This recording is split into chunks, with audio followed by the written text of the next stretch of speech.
Welcome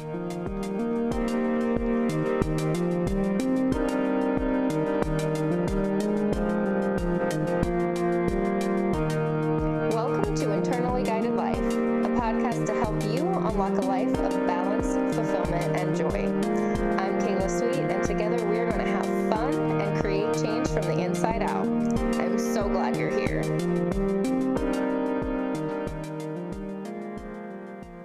Hello, my friends. We're back.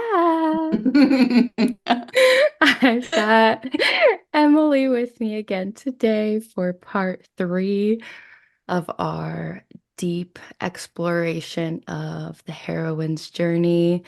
And we're both coming in today with a different kind of energy. We're feeling kind of soft, kind of tender, kind of slow.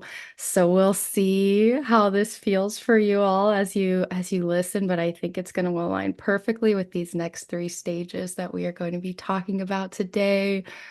Welcome back, Emily. Is there anything you'd like to say before we dive in? I just think it's like very perfect that we're both feeling more grounded and tender and just like in the soupiness of our own process today, because I feel like talking about initiation and the descent to the goddess with the same kind of giddy energy that we've had just would be kind of an energetic mismatch. And so it just feels so appropriate that we're both entering into this with like a deeper level of reverence for this part of the journey, and also being closer to this part of the journey for the both of us since we're both in it. I just think, well, it's just perfect. Wonderful how it all works out that way. Yes, the universe is always conspiring in our Yeah, favor, whether we like it indeed. or not. Indeed. Okay, well, today we're going to be covering the next 3 stages. I'll just name those off quickly to orient us to where we're at in this cycle. So first we're going to go into stage 6, which is initiation and descent to the goddess, Emily's favorite of all the stages. And then we all go into stage 7, which is the urgent yearning to reconnect with the feminine.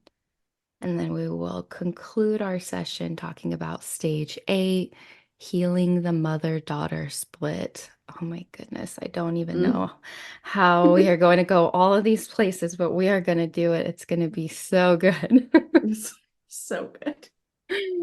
All right, Emily, let's get started with stage 6. What are some of the key indicators of this stage? What does it look like? How do we know we're here? Yeah. So with this stage, this is when the heroine descends into the depths of her psyche and she encounters the feminine aspect that's symbolized by the goddess archetype. So this is that classic underworld journey, the dark night of the soul, the belly of the whale, the meeting of the dark goddess. It's all of those things. And sometimes it's simply just depression. That's how it can be characterized. That's what it looks like. But this happens when we make our descent, when a particular role comes to an end. So for me, it was daughterhood. When my dad died was what triggered my first initiation into the descent of the goddess. But yeah, it could be motherhood, lover, spouse, some sort of major role in your life that structured your identity, especially in the previous stages, comes to an end. Sometimes it's abrupt, sometimes it's a slow process, but this is that space for dismemberment of everything that you were and the descent into the belly of the beast to be completely broken down so that you can break through and have a reemergence or a rebirth. Is there I anything you want to add to this? I was just thinking as you were speaking, it came to me. As I was preparing, I had thought about, okay, when have I been here and which roles, really got this process moving in me. And one that I completely didn't think of, but just came up for me was my role of student. So just Wow. like, I remember having such deep grief when I finished my master's program, and other people were so confused, and I really did sink into a sort of depression. It was definitely part of this initiation because that had been such a big part of my identity. So I'll talk more and give some examples of the ways this stage has touched me, but it could be any role that you really identify with, and it might not be something that you would think of initially. I totally overlooked this huge, huge one for Indeed. me. Yeah. Yeah, and especially with how we unpacked, in previous things that you substituted the role of your father with the institutions as father. Yes. And so that makes a lot of sense. Yeah. Oh my goodness, that just takes a whole layer deeper. Yeah. No wonder I was in mourning. Oh. So Kayla, then why don't you share with us a couple of the essential qualities of this stage? When you're going through this process and you're digging into the depths and you are encountering the feminine and connecting with the goddess archetype, you really get to reconnect with all of the pieces of femininity that you've rejected or that culture and society has rejected. And so we get to really go deep within ourselves. We get to have a lot of time for reflection and introspection. We get to spend a lot of time with our emotions, all of them, like Hmm. the rage, the anger, the grief, the sadness, like all emotions are created equally. And they are all felt in very intense measure when you're here because you're pulling up those ones, especially maybe those that you haven't allowed yourself space to feel and heal. So you're spending a lot of time doing that work that is often, years past due. And really starting to do the the inner work of spiritual transformation. So there was a quote in the book that really stood out to me about what this journey looks like, what this stage looks like for women. So I'm going to share that. It was on page 94, and it says, to make this journey, a woman puts aside her fascination with the intellect and fames of the cultural mind and acquaints herself, perhaps for the first time, with her body, her emotions, her sexuality, her intuition, her images, her values, her mind. This is what she finds in the depths. So, yeah, this is a deep reconnection to everything within us that we've divorced ourselves from. And it's scary and painful and full of all of the nuanced and complicated emotions. But it's also a place of this just deeply fertile ground where everything else is going to be born from as you move forward. What else would you add, Emily? I'm really connecting with the fertility of this darkness. Like this is where the primordial goo of life itself starts to restructure around what is real and true and authentic for you.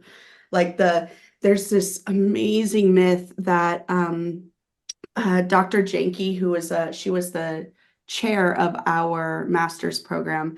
I met with her during this time in my journey, right after my dad died, and she recommended a couple myths to me for me to read during this time. And one of them was The Descent of Inanna, which is an ancient Sumerian myth. I highly suggest everyone read that myth. It is so fertile.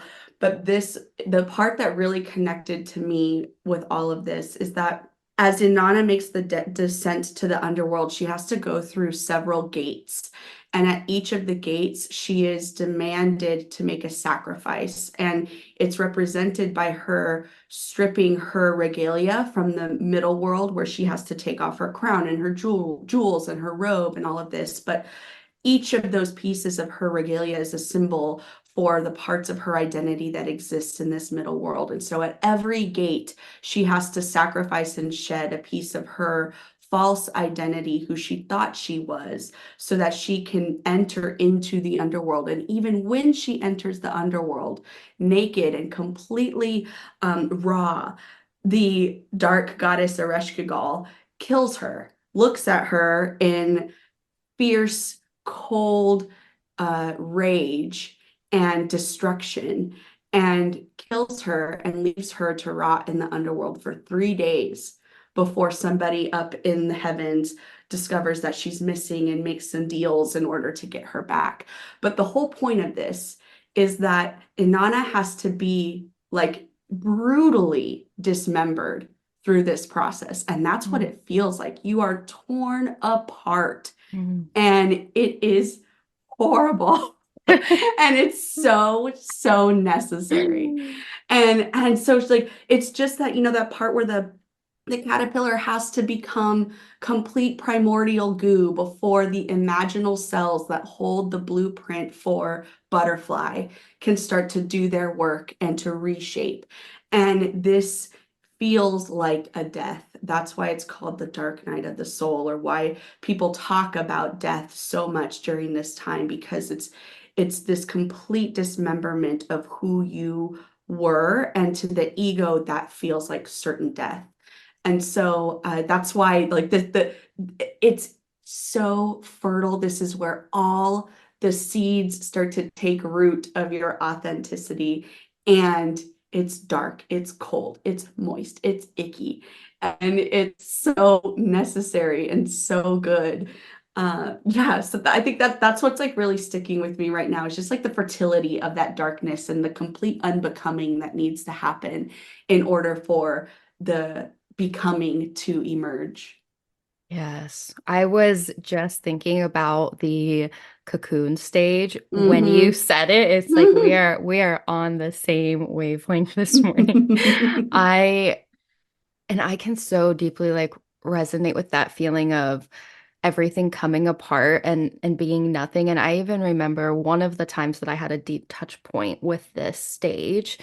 I was going through my purpose work journey, and every time I got on a call with my soul group, my support network, my circle, I essentially cried the whole time. I was totally falling apart and coming apart. And there was one day that I wrapped myself up in a blanket like a cocoon. I was just like totally enveloped myself in darkness and just cried on the ground, like I needed to just be in the mush and be nothing and see nothing and have my senses be, you know, something that was muted for a moment so that I could just be in that. And let's not underestimate or undervalue the amount of courage and bravery it takes to actually do this work, because it is so painful that our initial response is to try to fix it or numb it or avoid it.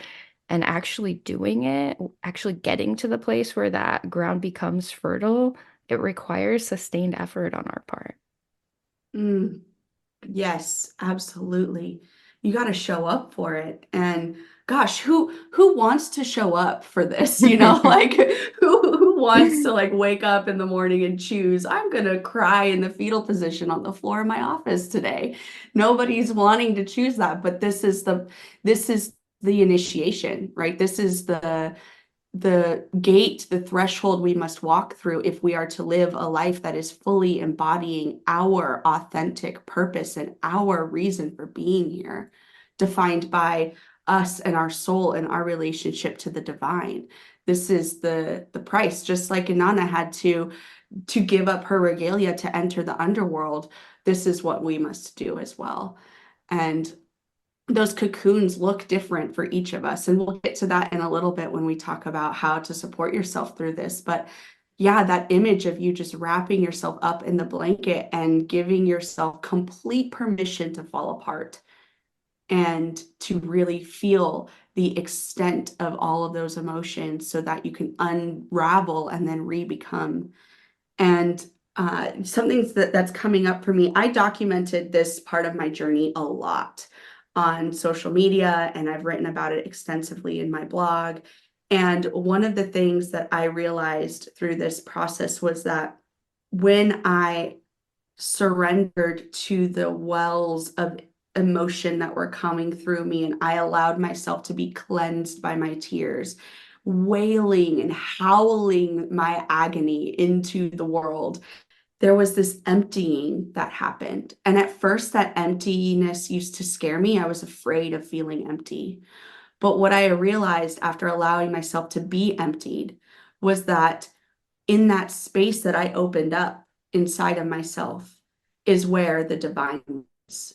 And it wasn't until I shed and cleansed repeatedly through my emotions that I was able to access the very love that I was wailing over losing or not ever having was actually in me this entire Mm. time. And my connection to the divine, this ultimate parenthood that I was grieving the loss of, was actually in. I could feel it in that emptiness, but I would never have been able to access that if it weren't for the process of the emptying and the unbecoming. And like that's what ripened me enough to be able to be open enough to feel it and then to recognize what I was actually feeling when that divinity came into me. Mm. And I'm not sure what is compelling me so much to really underscore the importance of the process more than the outcome at this point, Yes. because it feels like you're being kneaded, like you're a piece of dough and you're being kneaded by the universe, and it's like, ow, every little bump and squish hurts, but ultimately this is like working you, maturing you, ripening you so that you can have the very thing that you are weeping over not having. And there's just something profoundly beautiful about that. And knowing that that is the process that you're in helps you show up for it with just a little bit more confidence, like that. Once I discovered that there's a mythic container for me to hold this journey that I was in, I was able to trust that this was actually a really good thing for me in the long run. Yeah, that trust and that faith in the process is so key because if you start to think about what's going to be on the other side, you're going to lose it. You're going to lose touch with Mm-hmm. everything that needs to happen here. And I remember I confronted some real fears around this type of work because there was a safety fear that was coming up for me that was saying if everything that you've built gets torn down, everything that's kept you safe gets dissolved, you will be unsafe and you will be unhomed and you will not have a Mm-hmm. job and you will not fit into society and you will not have a community. Like there were all these stories that I had used to justify these, parts of me that I had built up that needed to be shed. And there was some real resistance around it. But once I could lean in and trust just the process, like it doesn't matter what happens on the other side. And maybe everything in my material world will fall apart and maybe it needs to, or maybe it won't. Like at different stages, I've seen different material reflections in my actual environment. In other ones, it's been purely an internal shift, and the outside world still looks very similar, but you feel different. You're changed within it. Yeah. Yeah. Well, your ego's become really attached to this identity. This is what's created safety up until this point. And so expect resistance. I was abducted into the underworld and I went kicking and screaming. So like expect resistance for this. Speaking of your abduction, you want to talk a little bit about some of the challenges that come Ah, up here? as if we haven't Resistance. illustrated how hard this is enough, but I just to put a finer point on it, this journey is filled with confusion and grief and alienation, disillusion, rage, despair. You feel completely naked, exposed, brittle, raw, turned inside out, and you have to confront all of the truths that you wish you didn't see, or at least what's present for you right now. And to the outside world, a person who's begun their descent is preoccupied and sad and inaccessible. They're crying, but their tears have no name. And it seems like they cannot be comforted. They feel abandoned, they forget things, they choose not to see friends, they curl up in a ball in a couch or in a blanket, like you said, Kayla, or for me, in the fetal position on my office floor, and you refuse to come out of your room. And you basically enter a voluntary period of isolation. Mm. Yeah. So a lot of people describe the need to remove themselves from the male realm during this period. And that was what I did. When my dad died, I was still in grad school, and I remember having this experience where I was trying to write a paper in a coffee shop on the paradigms of consciousness and how we evolve and develop through those paradigms. And I loved this topic. And yet I could not, for the life of me, write a paper about it because I was viscerally experiencing it. And I was frankly pissed that I had to put words to it.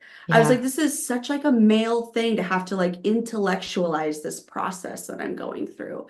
And I suddenly became disgusted with academia as an institution. Mm. And so I pulled out of grad school. I left grad school, and I could feel myself longing for the feminine and for my body and to reconnect with both of those. And that was when I went into somatic coaching and women's circles, and I got certified as a women's circle facilitator because there was some deep intuitive part of me that knew I needed to isolate myself and remove myself from the the male realm of academia and to immerse myself in my body and in the feminine. That what a powerful kind of rejection. And I remember when you were going through that, and it was so clear that that was just not the space you were meant to be occupying, and you trusted that even though there were some conflicted feelings around it, right? Like you said, you love that stuff, you were curious about it, but you needed to go here, and that's not where the program was going to take you in the way that you needed to go there. And that deep trust you had for that process is something I've always respected and Mm, admired about you, because again, it's that bravery, it's that courage, it's that, fierce feminine that walks into the flames, it's, mm, it really takes so many deep reservoirs of strength to do this and to trust this. I experienced this in lesser ways, but I think about when I burned out at my first like professional job, I guess you would say. I had worked for, a decade before this happened, but my first job that related to my psychology degree, the job I thought I was working my whole life for, that I burned out, crashed and burned in 6 months. And I ended up leaving that. And I was feeling a lot of that rejection towards hustle culture and towards mm, money and towards having to work to survive, to like pay our rent in the world. It wasn't that I didn't want to work or that I didn't want to serve. I wanted to do those things. It was the way in which we were doing them and the way that our society does them and the way that these systems work in so much masculinity that was making me physically ill. Like I mean, I spent some time away from work before I even re-entered as much as I could before, my savings account was depleted, and I mm, had to mm, accept the realities of our culture and the need for some of those things. But yeah, there is this need to disconnect from some of these masculine structures, and we have to have some trust in that process. mm. Absolutely.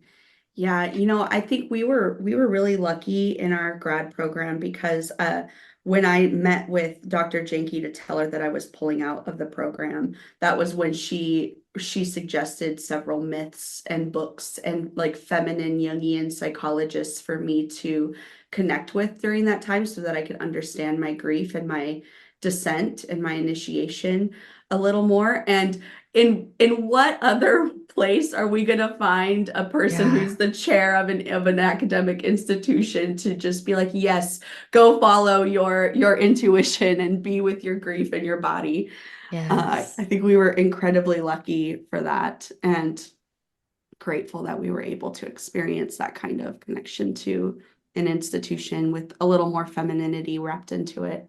Yes. Well, and honestly, without the program, I mean, it was so transformative for me. The things I was exposed to, the processes I underwent, the ideas that I was able to explore, even within that masculine structure, there was so much femininity baked in that I Mm, hadn't seen in an institution in that way. That, I mean, I don't know.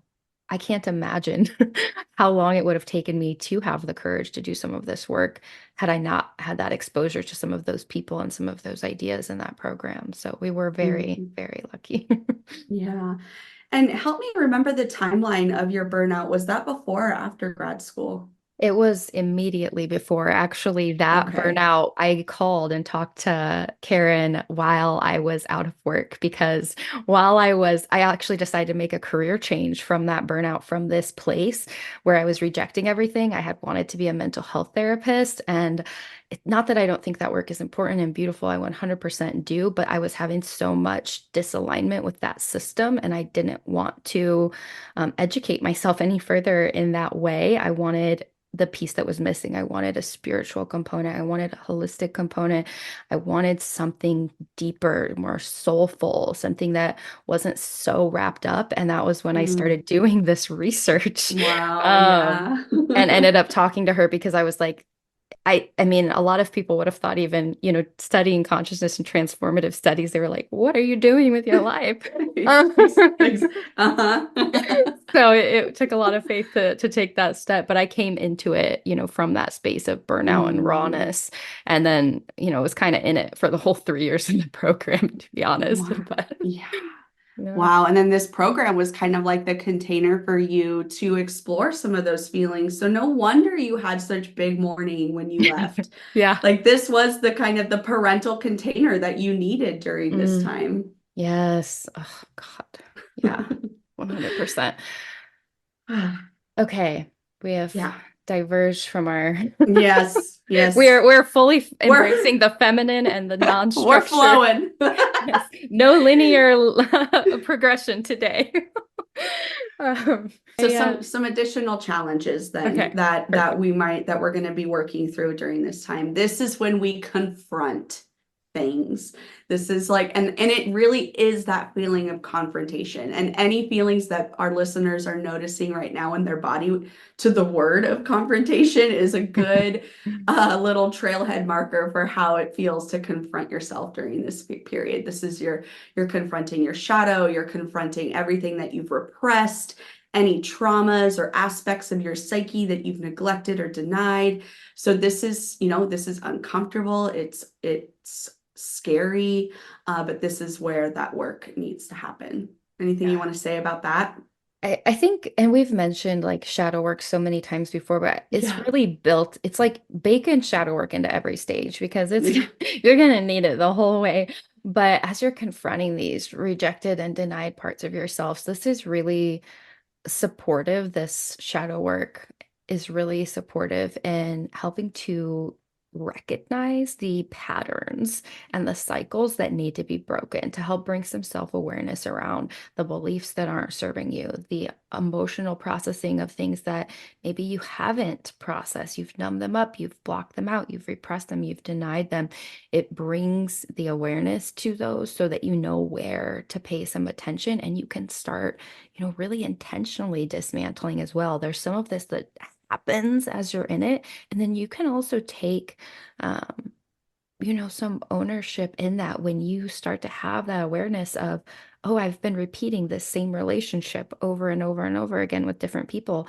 I need to look at myself. What needs am I trying to have met by this? What unhealed parts of me are coming to a space of relationship? Like that was a lot of the work I've had to do here is recognizing these patterns that have lived in the shadow. You don't know them. You don't recognize them because you've pushed them so far down, but they are very much moving your life. And if you are someone who's like, why do I keep ending up in the same job? Why do I keep ending up in the same relationship? Why does this keep happening to me? Like there are probably things here that you can really look at and evaluate and question and tear apart, as painful as that is. And the other part of that is the golden shadow. And I think Emily and I are planning on doing an episode later on about It's shadow been works. much requested. So I won't get into it too much, but in our shadows, it's not just the dark and the painful. We've also repressed and blocked out a lot of really important things that are necessary to our power and to our healing. We've blocked out our creativity. We've repressed our own power. We've quieted and silenced our own voice. Those things live there too.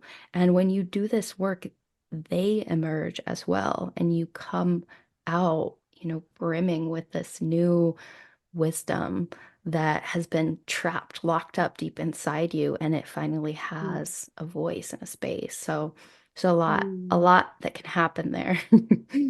Yeah, I just kept getting this image of just liberation in all of this. With every like I experienced with my process of emptying myself and then connecting to the divinity within, with every piece of your not self that sheds away and all of the feelings and fear that comes with that, new pieces of yourself and your energy and your authentic essence and your power and your purpose and your voice all start to emerge, and it activates a different kind of energy within you. Mm, You are able to access the generative life force energy that propels the entire universe forward when you are in this space of authentic embodiment. And that is a different motivating energy than the energy of self-preservation and defense and hustling to get your needs met. It's so self-motivating when you start to get the taste of reintegrating all of these denied aspects of yourself back in, and you can feel yourself starting to find your wholeness again.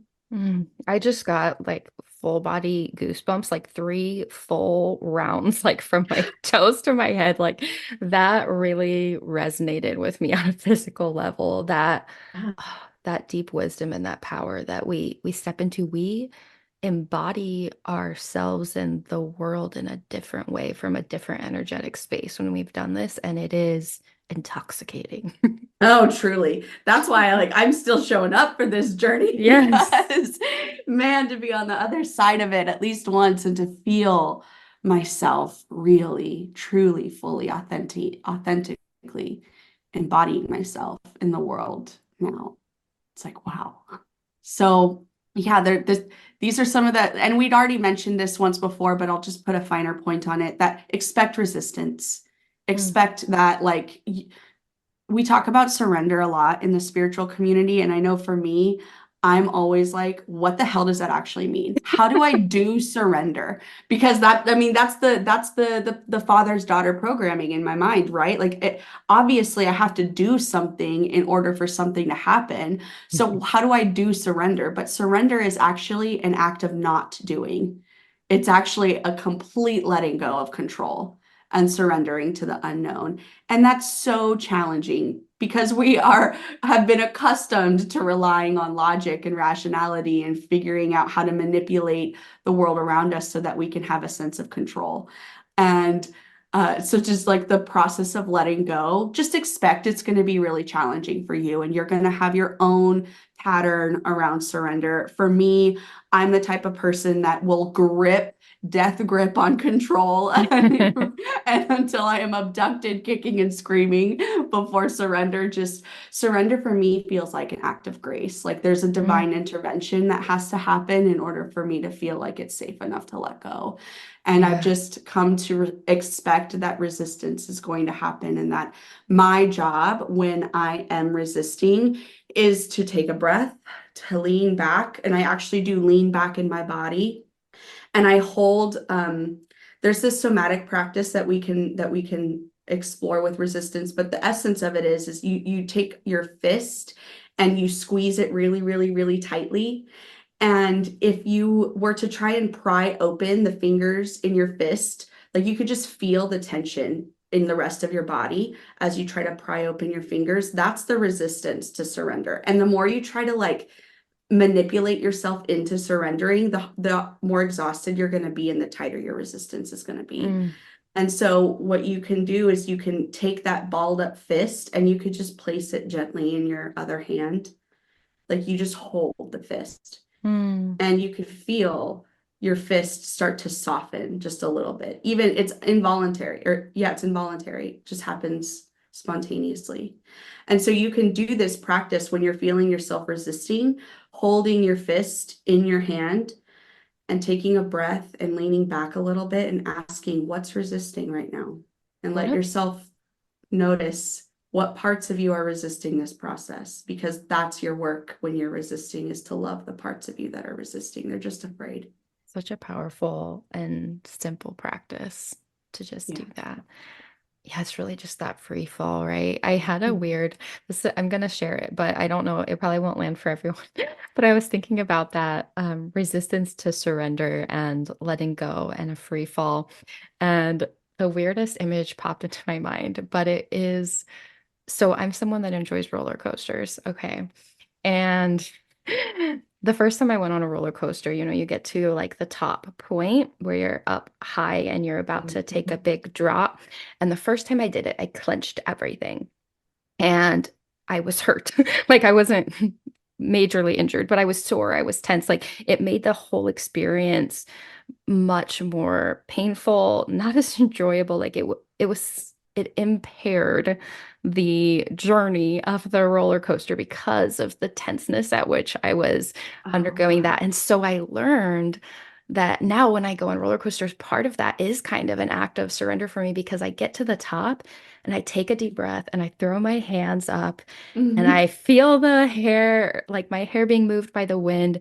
And I let go. Like you just let go physically, let go of everything. And there is that couple seconds where you're in free fall. That's my favorite part of it. And it's what I think this feels like. It's like, do you embrace the terror and the unknown and the scariness and feel like you're flying for a second, or do you injure yourself along the way, you know? Oh, I love that. Roller coasters as an embodied practice for I know, right? Leave it up to me to developing developing our stamina for the descent to soul.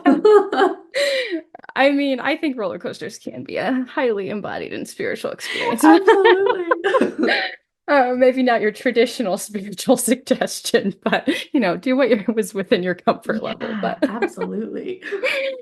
oh, okay. Let's talk the task, the Mhm, assignment, the development that needs to happen in this stage. What are your mhm. thoughts? Yeah, well, we've been building up to this, but essentially it is all about that introspection, that inner exploration, that confrontation of everything that's been repressed, emotions, traumas, shadow aspects of yourself. This is where you can start to begin to connect with the feminine through practices like meditation, creativity. I'm a huge fan of myth reading during this time. Myths are, I'll get into that in a little bit, but they are the place that we try to understand ourselves through stories and symbols. And so myth is amazing. Connecting with nature. That was my cocoon during this time. I spent a lot of time in the woods crying, literally on the ground, digging my hands into the earth during this time. So connecting with your nature. Um, and in the underworld, there is no sense of time. This is an altered state of consciousness that you're in. Mm, Time is endless. And as we've said before, you can't rush your stay. It's very dark, it's unforgiving. This all pervasive blackness is moist and cold and bone chilling, and there are no easy answers or quick ways out. And the wailing and the weeping and the agony creates this emptiness and this silence that allows for whatever's supposed to come next to have the space to emerge. And there was a quote in the book on page 106 that I thought really represented this stage well. It says, when it is time for a transformation of the whole personality, the birth of a totally new attitude and way of being, everything dries up inwardly and outwardly, and life becomes more and more sterile until the conscious mind is forced to recognize the gravity of the situation, and it is compelled to accept the validity of the unconscious and soul. Anything you yeah. want to add to that? I feel like that quote just so perfectly sums up this task, right? It's life becomes more and more. cold and uncomfortable until you accept what needs to happen and you embrace that inner exploration, that inner healing, and you accept the fact that you're going to be doing this reflection and this introspection and you don't know where it's going to lead. Like you're also embracing the unknown. I think that's part of the task here, Mhm. right? Is just Yeah. going into it and knowing that there are no promises. Hmm. I was in a Jungian class not too long ago, and they were talking about, the quintessential crisis of a person's life, whether that's a midlife crisis or, oftentimes we're seeing it portrayed in the media through celebrities. Like for you and I in our generation, it was Britney Spears when she shaved her head, and everybody was all asking, like, why is she doing this? Why is she doing this? And the James Hollis was the teacher for this one. And, he talks about how like Britney's entire persona was crafted for her. She was not able to be herself at all. And it was entirely to make money for other people. She didn't even get to keep her own money. And so of course, her soul is going to call for a reckoning and is going to violently disrupt her life so that she will show up to that appointment with her soul. And that is what ends up happening during this phase is that somebody, and this can be sometimes this unconscious projection of a midlife crisis where you like have a major self-sabotage in your life in some place as a way to create the distance and the disconnection from that life that feels so inauthentic so that you can have this descent into soul. It needn't be that. We don't all need to have a midlife crisis or to have, my your father die, for like my example, in order to have this process. But that's usually what's happening is that there's some unconscious appointment that the psyche is demanding that you make with your soul. And in order to do that, it creates a violent rupture in your life Mm. so that you can separate enough to actually meet your soul.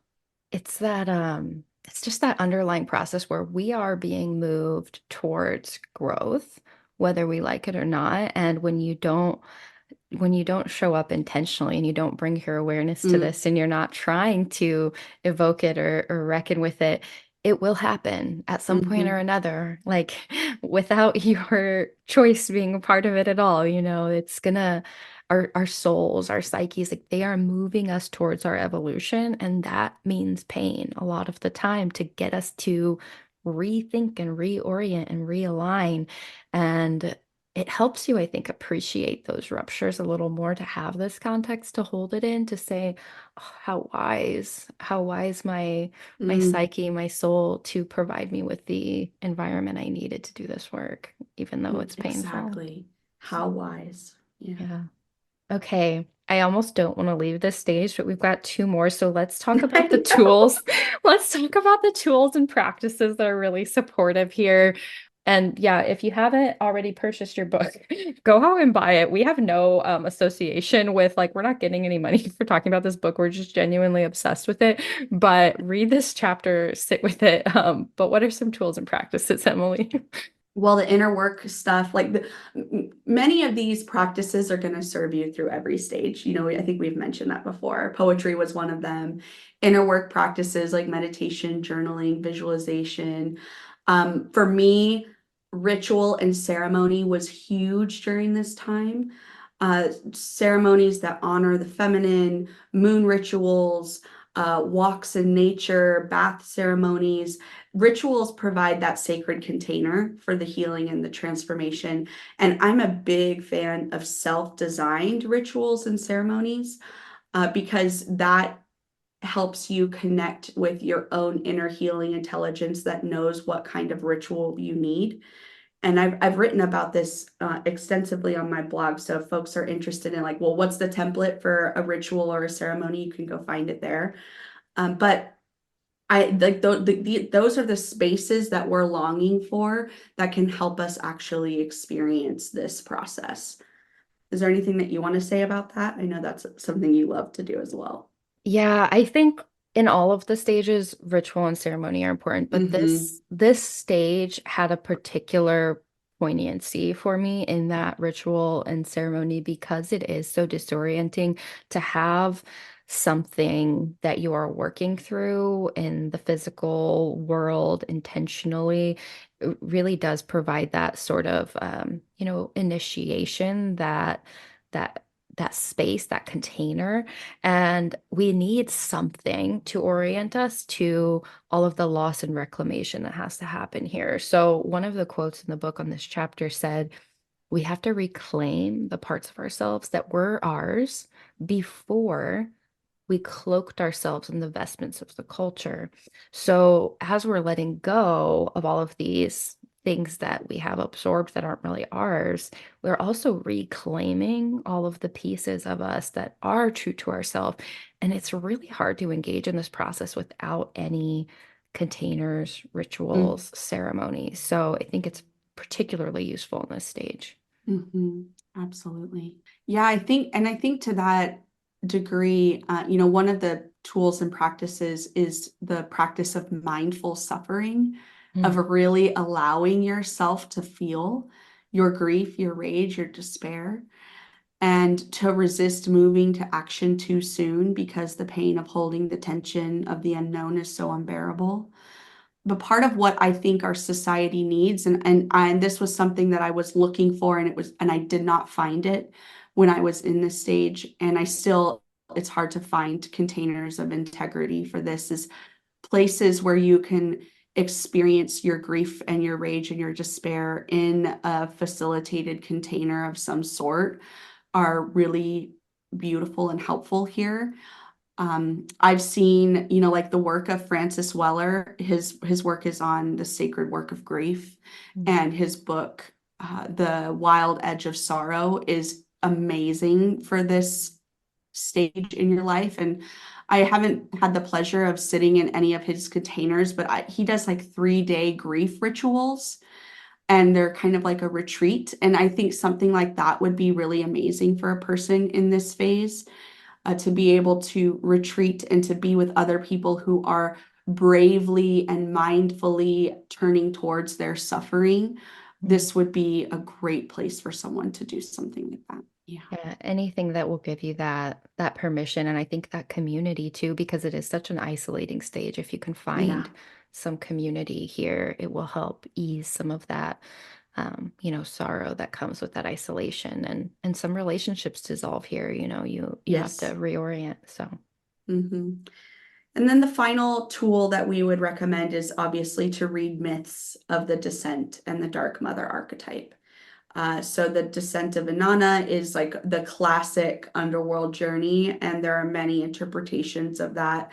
I personally liked, I believe the book was called The Descent to the Goddess by Sylvia Pereira, who's a female Jungian psychologist. I find that feminine Jungian psychology was really supportive during this time as well for me. Anything else you want to add to that part? I think as far as the tools go, I just echo all Yeah, of that. But before we move to the next stage, I don't, did you want to share any of the quotes? I had one that I wanted to share as we kind of wrap up, but did sure. you have any that are calling to you to share as well before we reluctantly say goodbye to this Yeah. stage? If it's not clear, I just want to like double down that this is not the path of ascension spirituality, where we're talking about transcendence and oneness with unitive consciousness or moving up and out into the light. This is a downward trajectory into the depths, into the earth, into the darkness. This is the path of downward spiritual soulful depth, not ascension and moving out of. And so that's why people find themselves yearning to be in the earth. Every time you dig your fingers into the earth, you're bringing yourself back home in some way, reclaiming the parts of yourself that have split off when you rejected the mother and shattered the mirror of the feminine. This is the part, and it can be scary because of our collective rejection of the feminine. But the depths of a woman are only frightening when her energy is shackled and contained and denied expression. Mm, That's straight from the book. And so the more you give yourself permission to be unshackled, uncontained, to express, the more you can see that those fears are, they don't hold any substance. They're not real. It's just this story that the society has told us about fearing the mad woman that we can actually do away with in this stage. Thank you for bringing up the piece about this not being the like ascension and enlightenment that Yeah. I feel like is so commonly talked about in like spiritual communities. This is an opposite trajectory. You're going Yes. deep into the roots of the earth and deep into yourself rather than, you know, kind of moving beyond all that is physical, which I think is often, the narrative around that other piece. So Mhm. it's the other side of the coin, the other work that has to be done. I'll just share one last quote from the book, and then we can start to move on to the next stage. Geshtinana has much Mhm. to teach the modern day heroine. She makes her descent not for accolades and approval, but to experience the full cycle of her feminine nature. She gains the wisdom of the cycles of change, accepting the dark, instinctive side that helps us find meaning in suffering and death, as well as the joyous light side that reaffirms our strength, courage, and life. This just Mm. it's that archetype that we can look to for why this is so important, and it's the fact that we're doing this work to honor the cyclical nature of ourselves, of the earth, of the feminine, not for any results that might be on the other side. It's just really reinforcing that piece that Emily Yeah. had said earlier of like the process is what matters here. And it's this meaning making in the suffering and the death and the descent. So I thought that was Mm. really powerful. Yes. Beautifully said. Okay, any final thoughts before we move on to the next stage, Emily? Just that I have total faith in this process. Yes. Mhm. Yeah, do it. If you're starting to break apart at the seams, just lean in and Yeah. surrender to Yeah. it. And find the people that have done it as well, who know and can see you and aren't going to encourage you to reach for resolution too soon. Mm, That's one of the things that we can do to support each other is we can learn how to be with the suffering of the people that we love without trying to fix it. that's so important. Okay. Oh, so beautiful. So much good stuff there. We could keep talking about that the whole episode, but we're gonna keep moving.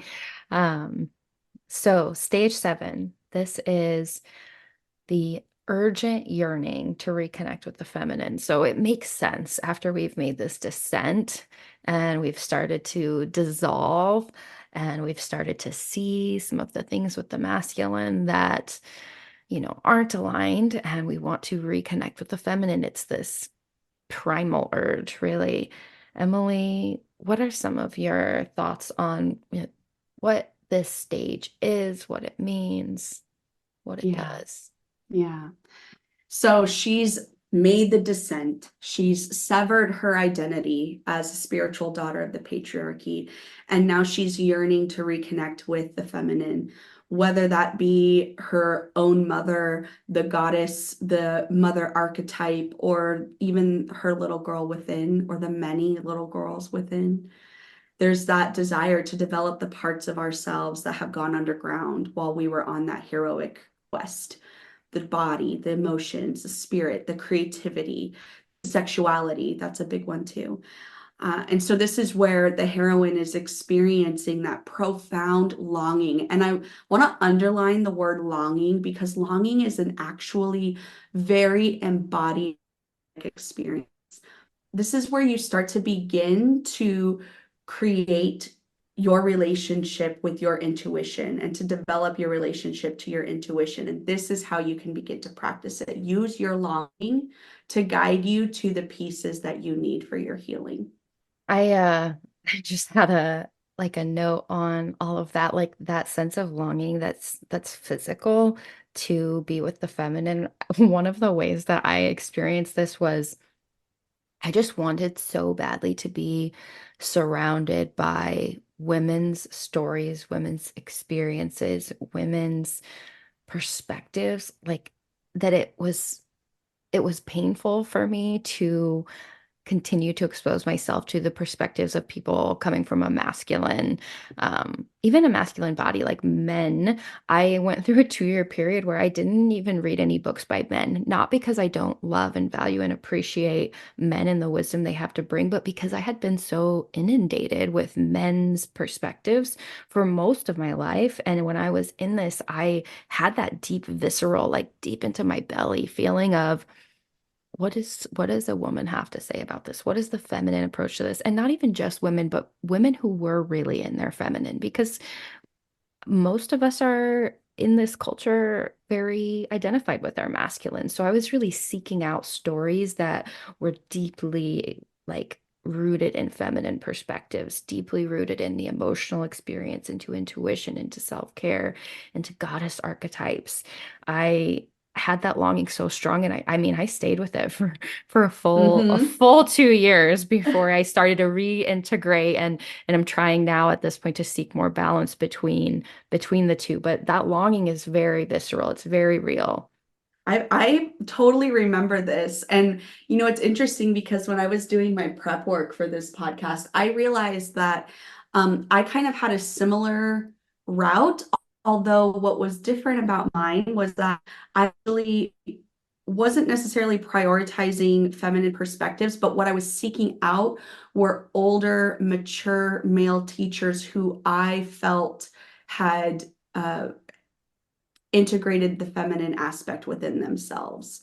And so those were the types of people and the teachers that I found myself looking for was male teachers who had embodied femininity in some way that I felt Mm, was really safe.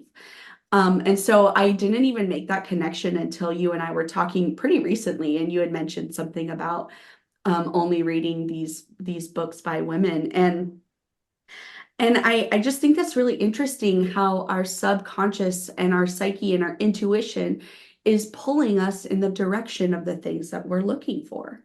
mm. Yeah. Yeah, there's this inner tug, and you have to really develop that mindfulness and that awareness of your body and your signals to feel it and to notice it, because it's subtle at first. It's quiet Hmm. because we've cut ourselves off from it. And once we start to open and allow and receive those signals, I mean, it will lead you where you need to go. Like follow those subtle cues in your Hmm. body and your heart. Yeah. Hmm. So, what what challenges can we can we look forward to as we dive into this reconnection with the feminine, this yearning to reconnect with the feminine? Hmm. Well, because the underworld completely dismembered us and then we're reintegrating and re-becoming, we're vulnerable, we're raw, we're tender. And so there can be a real fear of that vulnerability coming up right now.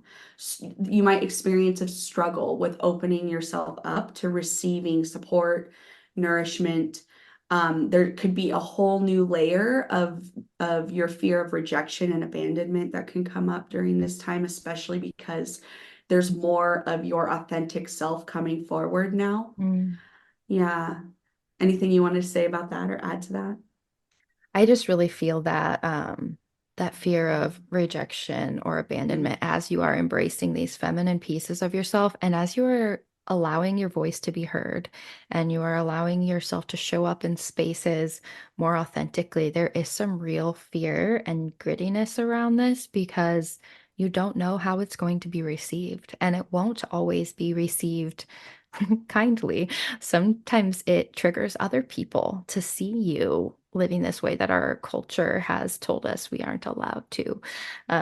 So there's some real fears that are merge here as we try to figure out what this looks like. And again, bravery is required. Mm-hmm. Indeed, yeah, courageous authenticity to be sure.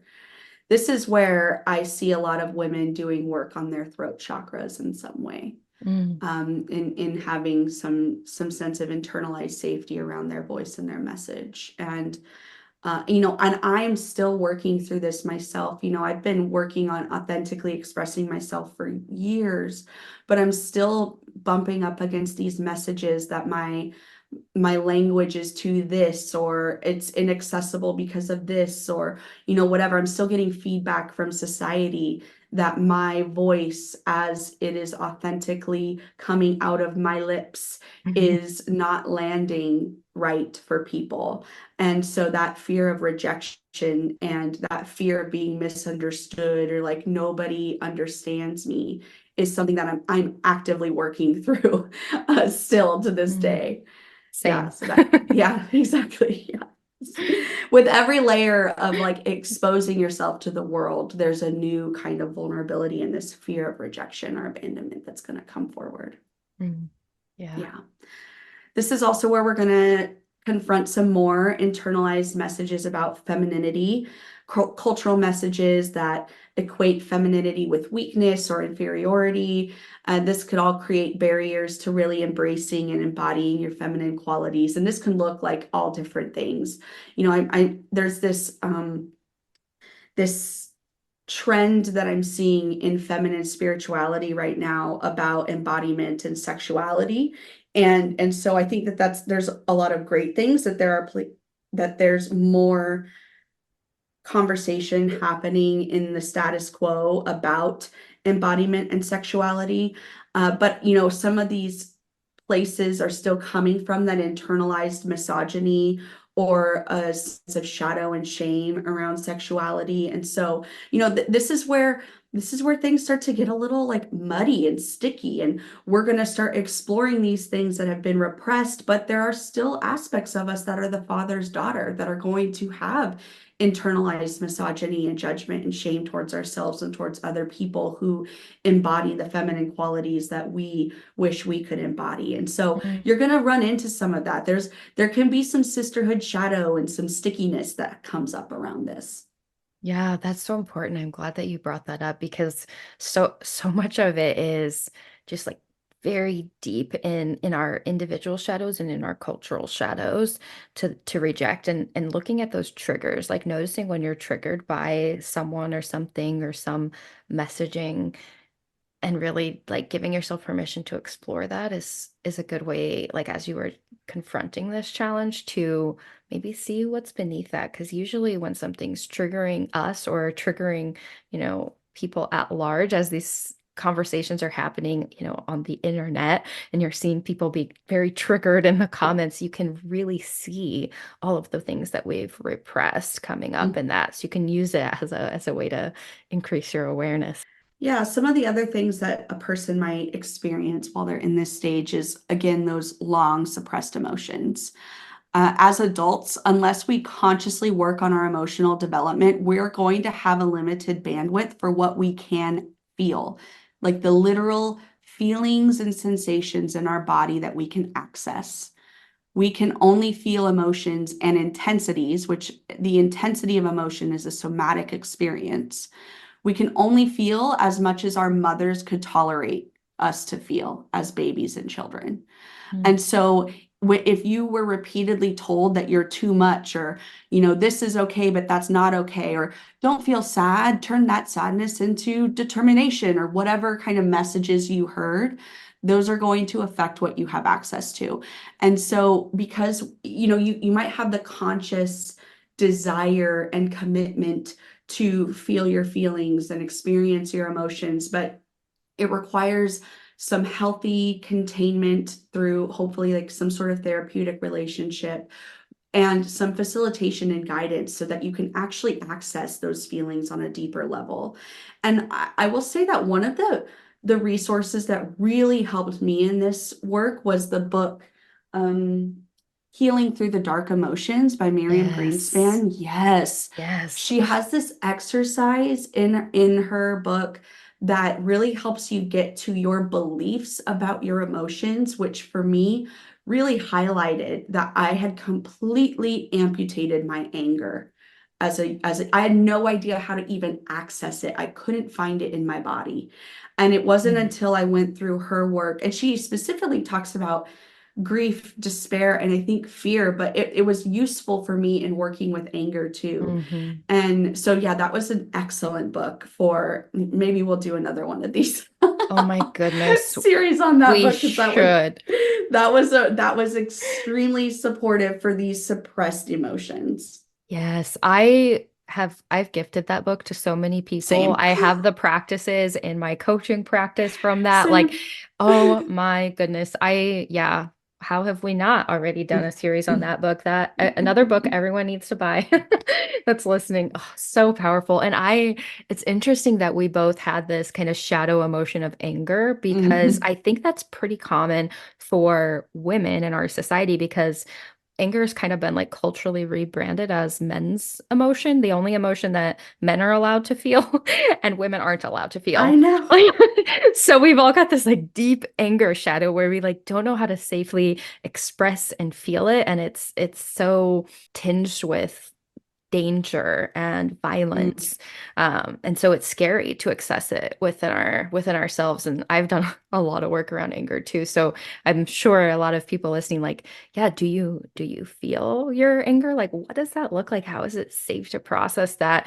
Because God, anger is power. Like there's some really key things coming up in that. And if you don't have access to experience that in the body, you're going to be cut off from your potential. So Yeah. just love that you brought that up. And one other thing I wanted to mention with this, kind of diverting my thought process just a little bit, but you mentioned how we can only feel emotions as as at the intensity at which our mothers could tolerate when we were babies and children.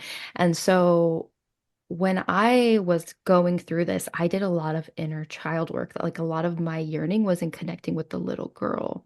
It Mhm. was connecting with the part of me that had been scared, who didn't get her needs met, who learned to divorce herself from even recognizing that she had needs, who couldn't show up in her pain because the environment, I was the oldest daughter, and I had a lot of responsibility that I stepped into because of that and because of my family dynamics and some that I had taken on myself and some that were assumed because of that role as older sister. And so I had to process a lot of the pain and the trauma that happened to that little girl. I had to really allow myself to feel it and move through it so that I could let her out internally in my psyche, so that I could unlock her from, the dungeon deep Mm. down in my Mhm. psyche. I had to make it safe for her first. So I had to feel all of that stuff. And then once I had a psychologically safe place, I could start to re-embrace the play and the laughter and the ability to receive care and to be helped and Mm. to be seen in a playful way. So that just all really stood out to me because there's so much that happens when we're developing and growing up that leads to these patterns that we have to confront here as we're addressing these suppressed emotions. Mhm. Yeah. What's really sticking with me for that is that you have to do the hard work first to make it safe for Mm, her to come out of hiding.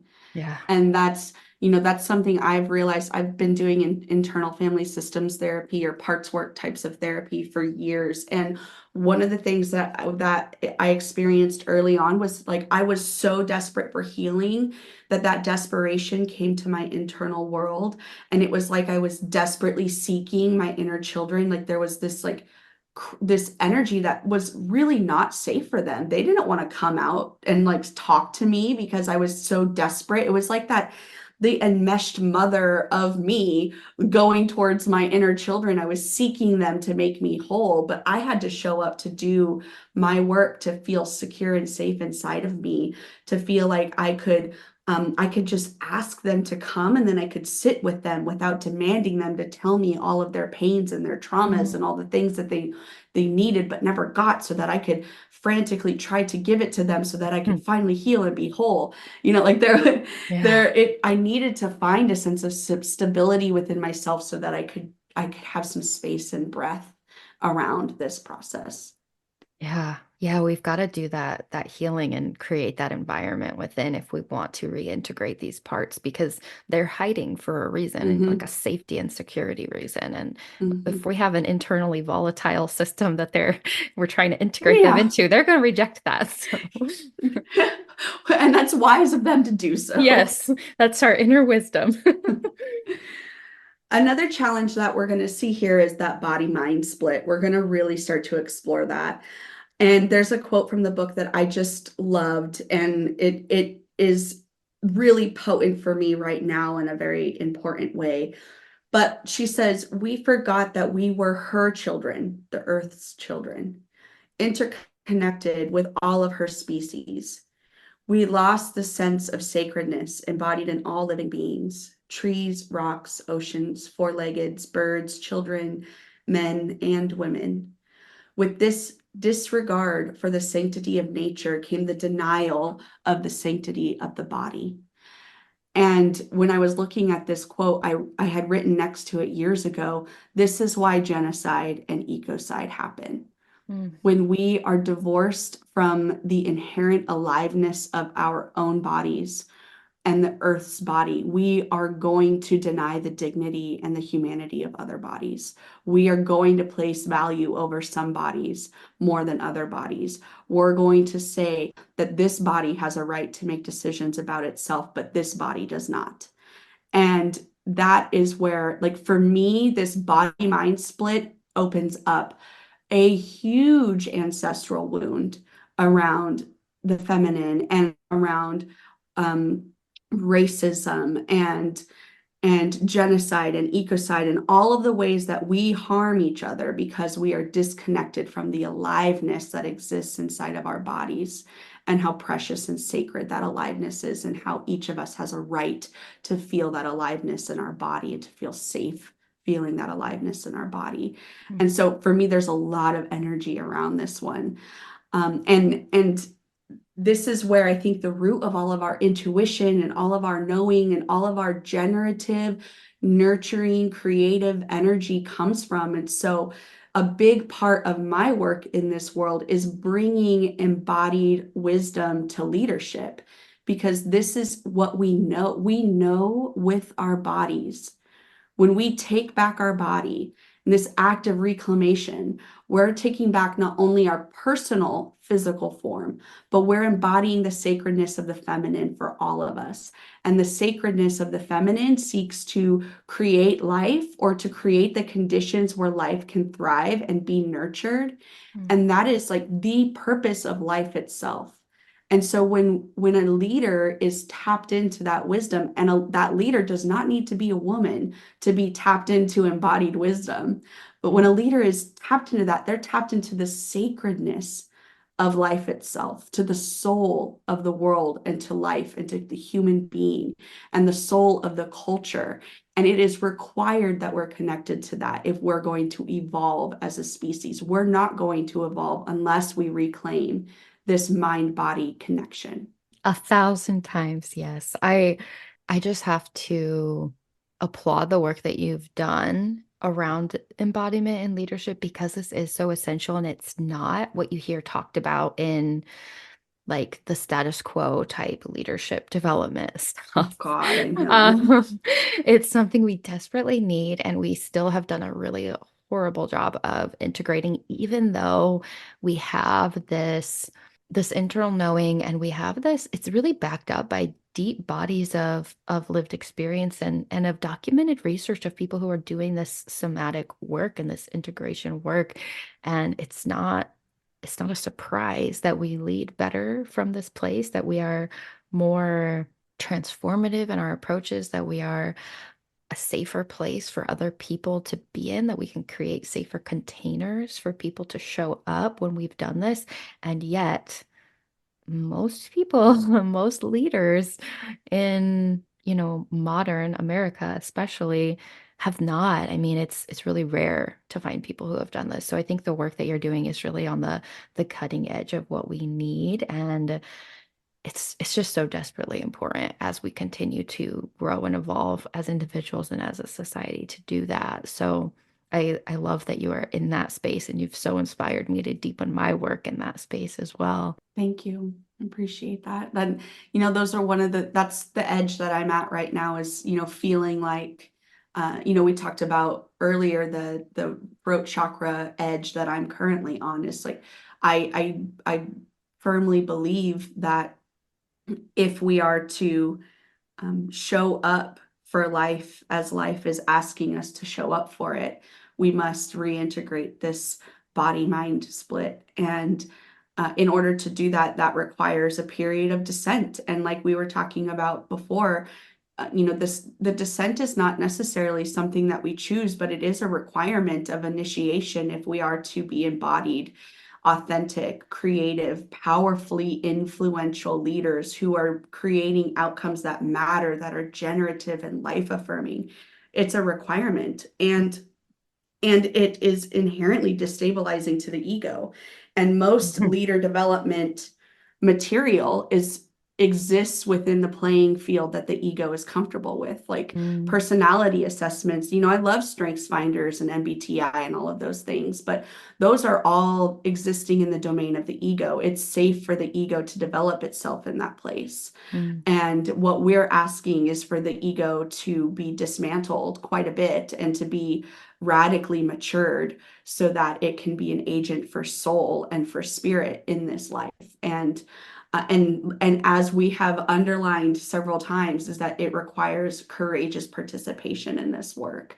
And I think that's where a lot of the work that you're doing is incredibly important, because your work is focused on wellness and holistic well-being and burnout, but burnout is like that crucible moment that makes people wake up to this mhm. mind body to split, to the consequences of being so disconnected for so long. And you're giving them a very focused container for them to be able to reintegrate the mind body split in a way that is like incredibly tangible and specific and necessary and relevant. And so, we're co-conspirators in this work Yes. together. Yes. Well, and it's interesting because I think the reason I'm so called to that burnout work, I mean, obviously my own experience with burnout, but so much of this work that I've done internally was spurred by that experience of burnout because it's a physical experience. It's not just mental and emotional. Your body is rejecting the stress, it's rejecting the masculine, it's rejecting all of these systems that aren't serving you in a really real way that it will make you sick. It will make you tired. It will break you down at a physical level because your soul is crying. It is in pain. And so you have to do some really intentional work to liberate and to step out of those patterns that got you there, the patterns that the majority of society is still, circulating in. So it's really, I mean, you have to go Mm, against the grain, which is yes. hard, and you need some support in that. And I love being that person for people. But I think the other thing that's really coming up strong for me with this mind body split piece is on my journey, part through the burnout that I experienced, and part from other things that I had brought with me before that when it came to my physical body as a woman in this body, as a woman who did not like her physical body for all of her life until. I mean, just in the last few years, I've learned to love and appreciate and respect my body and its changing forms. I was very harmful towards my physical body, very disconnected from it. And I think, trauma and all kinds of things play into why we divorce ourselves from the body and reject the body and hate the body and harm the body.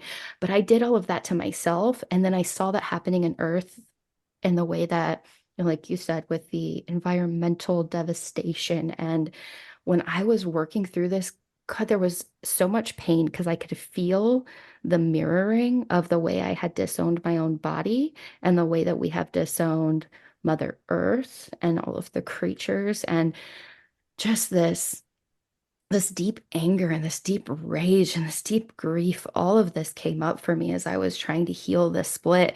And all of that was kind of spurred by that burnout because I think that's one of the modern day consequences of this mind body split, that we don't have this integration and this connection. So, yeah, there's a lot of very real, very real challenges here. And Yeah, I think that there are things we can do as we work through it to start to heal these splits, but it's still painful every time I Mhm. look at it and every time I see it, every time it reemerges and those old thoughts and patterns show up.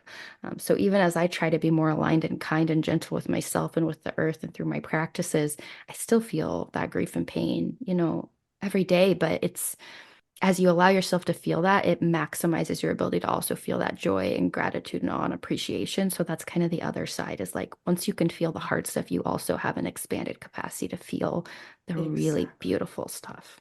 Yeah. Absolutely.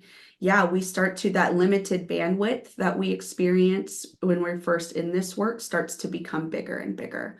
We're able to access the upper and the lower registers of the human experience emotionally when we can start to turn towards our legitimate, authentic feelings about that separation from the feminine. And that's essentially what the developmental task is of this stage is that you have to turn towards all of the grief and rage and despair and anything that you're feeling about your separation from the feminine and to work through that and let it go or heal it in whatever way is appropriate for you. Um, but it's also about creating self-compassion and building some stamina and resilience around your vulnerability to allow yourself to be vulnerable, to be scared, to do it anyway, to receive support, to seek out experiences and relationships that nourish and support your emotional and your spiritual well-being, to start to develop that emotional and body attunement and wisdom practices, and to start to develop practices of being versus doing.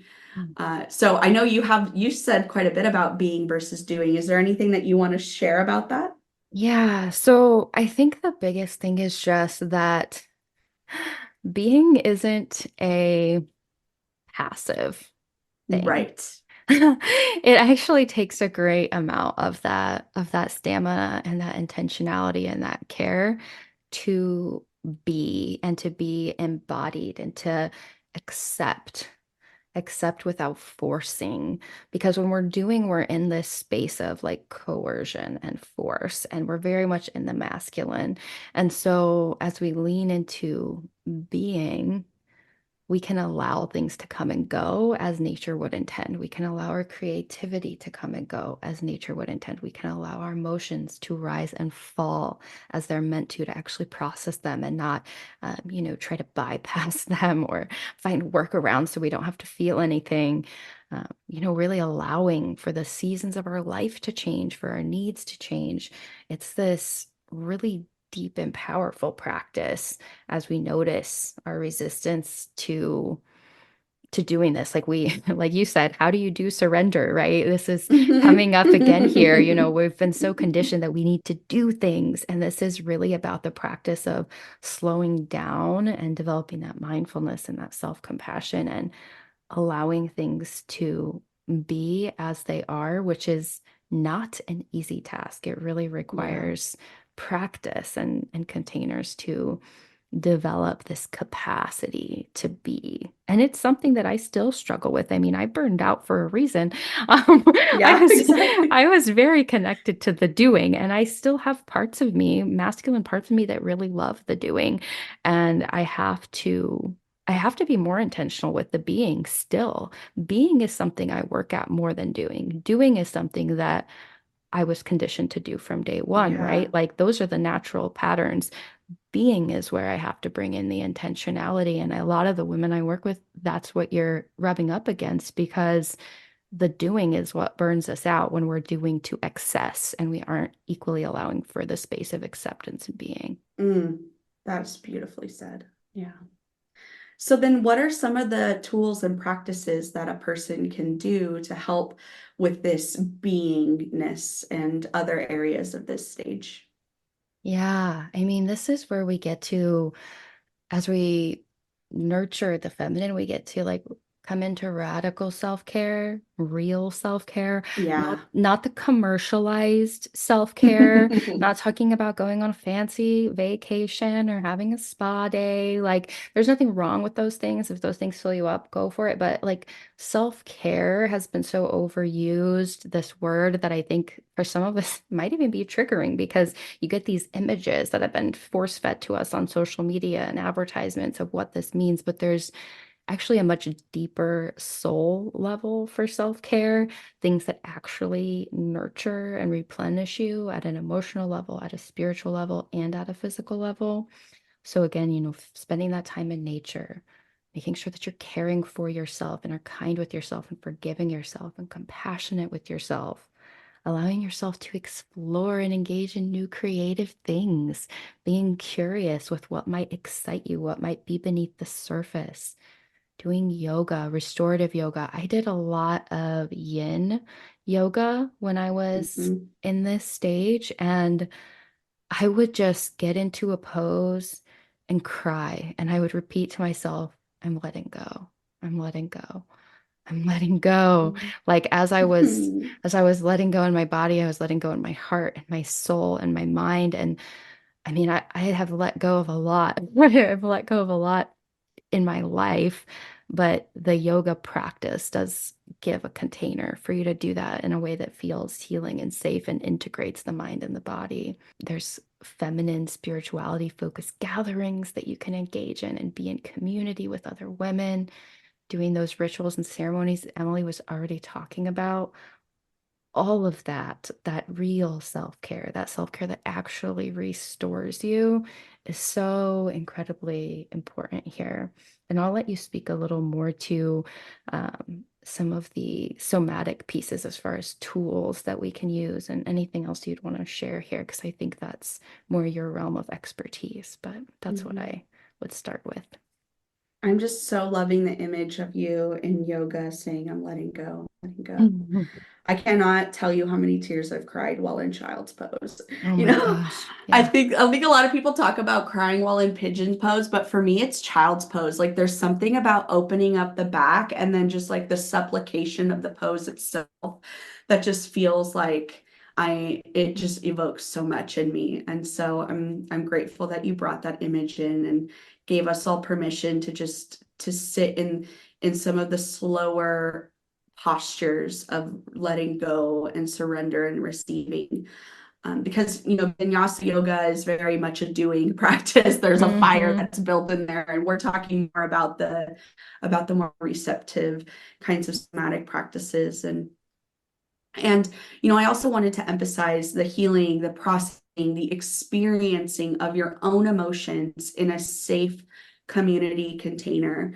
And for me, women's circles and the somatic coaching circles were integral to my first experience of this stage when my dad had died and I was grieving. Like I needed to be in really solid containers. And um, I want to emphasize something here, but before I do, I also want to acknowledge that there's some wounding here for me around this. And so I could be projecting, as I go into this next little thing, I could be projecting some of that wounding, but spirituality and somatics is really trendy right now. And there are a lot of people out there that are holding containers and holding spaces without having done their own work. And just as like the availability of our emotions and the safety for us to express them is limited by our mother's capacity to witness and experience her own emotions, that is the same with the people who facilitate the containers that we're a part of. Mm. And so some people have not done their own shadow work and are facilitating containers because some part of them needs to feel like they're important or that they need to serve the community in that way in order to be worthy of something. Mm. And I've experienced harm sitting in containers where my grief was bigger than the facilitator could hold, and it was actually incredibly harmful for me emotionally and spiritually. So that's my wounding. That's my warning. Just like, this is such a sensitive and vulnerable time, and you do not need to be sharing this with everybody. and to be discerning of the people who you do share this with to make sure that they can actually hold you because you deserve to be held. You deserve to be witnessed and experienced in your full expression of this without somebody's discomfort coming in and you needing to then manage their emotional reaction to your expression. Mm. So just, all right, that's the warning. That's what I'll say. And then also, like I mentioned, the self-designed ceremonies, anything somatic. For me at this point, it was really about dance. And because of my conditioning and my trauma, it was not safe for me to dance in front of other people. So I did a lot of dancing by myself in my office or in my living room, in my kitchen. And I created specific playlists for my anger, for my grief, for my despair, and for my fear. And I would allow my body to move with the music and to be in conversation with the rhythm of the music and to give myself a space for me to experience and access my feelings in a way that felt like it was somewhat contained. So that's what I would have to say about the deep self-care, the restorative self-care that actually restores you and fills you back up and is not an image that your mind has created thanks to, the commercialized advertising that's abundant in our culture. Thank you for adding that caution. I mean, obviously there are parts of you that, were impacted by this, but you are not the only one. I've heard so many stories of people stepping Yeah, into I know. spaces to get support, whether that's a coaching container or a therapy container or a yoga container or a spirituality circle of some kind, and having it cause harm. Yeah. So it really is important to be mindful of where we're showing up and who's in that space and where those people are coming from because, yeah, we're tender and we need people who have the capacity to hold this experience in a healthy way with us. So thank you for bringing Mhm. that up. Yeah. Is there anything else as far as tools and practices that you really want to dive into with this before we move on to the next stage? Well, some of the therapeutic modalities that really supported me during this time were somatic experiencing, and working with a somatic experiencing practitioner helped me get to the subconscious stuff. Like I was Mm. working through ancestral trauma that was deeply stored in my cells and my genetics and my DNA, working with a somatic experiencing practitioner. So I cannot recommend that highly enough. I also really appreciated mindfulness-based stress reduction, and MBSR was really supportive. Art therapy, somatic therapy, internal family systems therapy. All of those containers felt like they allowed me to explore anger and my rage in a way that it needed to be expressed. For me, talk therapy just did not do it justice here. It was Mm. not working for me to relate to this experience intellectually through my mind and through my words. I needed it to reach a deeper level. And so those therapeutic modalities really supported me during this time. Yeah, that actually brings up some further things that, I had worked through as well. I remember for a while I was working with, she was a therapist, but she was also trained in the body and releasing trauma in the body and doing some energy work.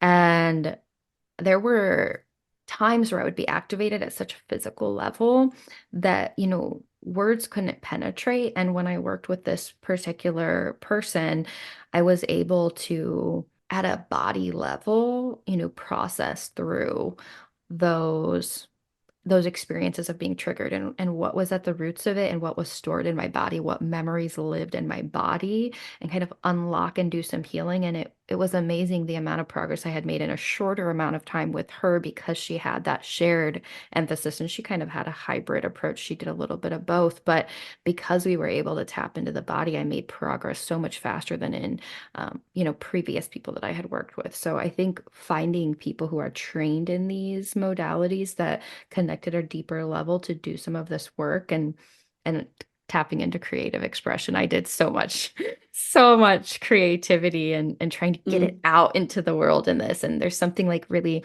physical and sticky and tangible about like just mm. the getting your hands covered in paint or like digging your nails into oil pastels. Like there's just something really visceral about that creative experience. It's like the fierce feminine.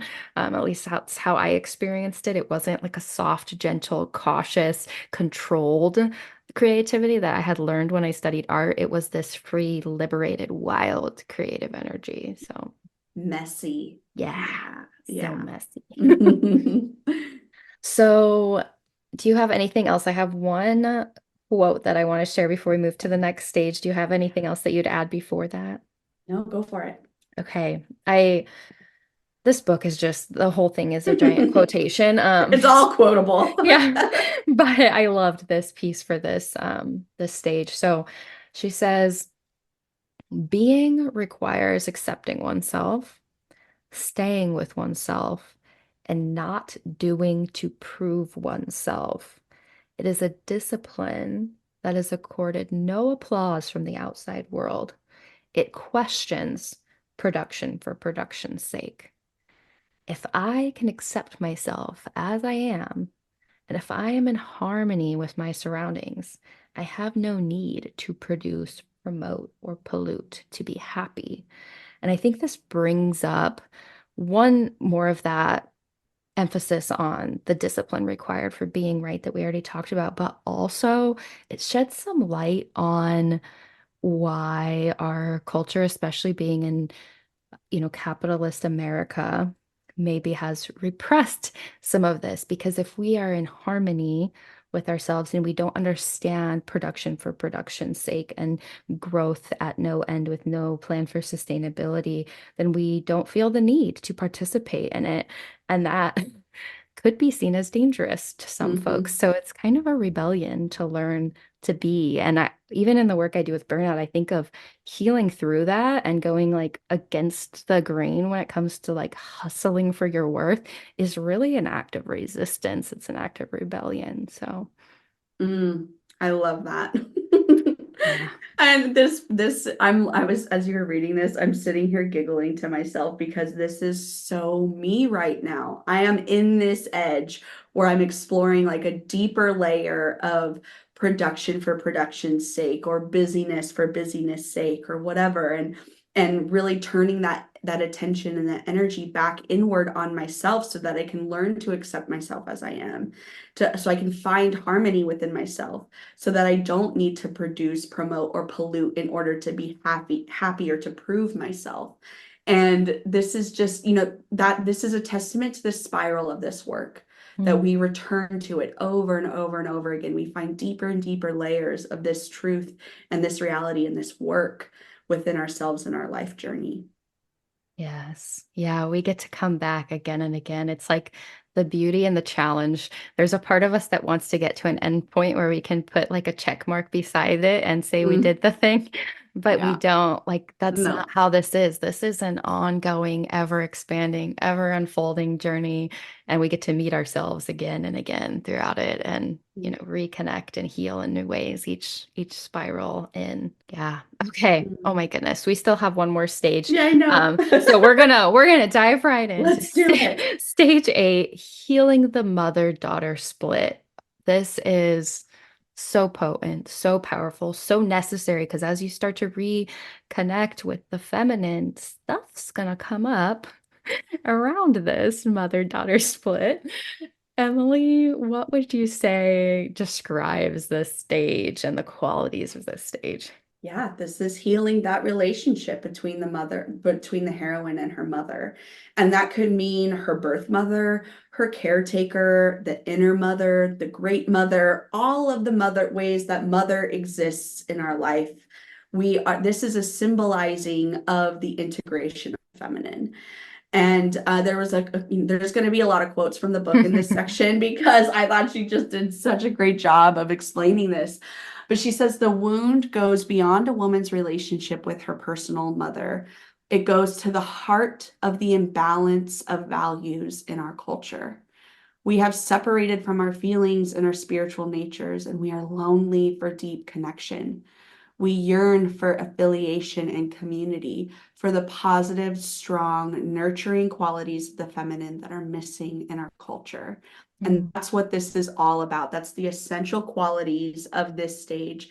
It involves forgiveness, acceptance, reconciliation, consolidation, integration of all of those feminine aspects of ourselves. Because as we as we start to have that desire to reconnect, we then have these wounds around this. We have these root wounds around this initial split, this initial divorce, and whatever ways we've related to that, it can be triggering as we're working towards this integration. There's some healing that has to be done with ourselves and all of these archetypes as we try to find our way forward in a Mm. more like harmonious way with the feminine. That's part of the challenge of this stage is that those wounds, healing that relationship requires confronting and addressing those long-standing wounds and those resentments and those patterns of dysfunction. And, that abandonment wound is really strong here. There was a quote from, and I'm forgetting who this was from, but this was a Jungian psychologist that talks about how at a very early age, the mother represents the self. And it is a living connection to the mother who carries this important life-giving projection. And it's crucial to a newborn's sense of security and self-worth. And the mother also carries a connection that goes all the way back to the earth.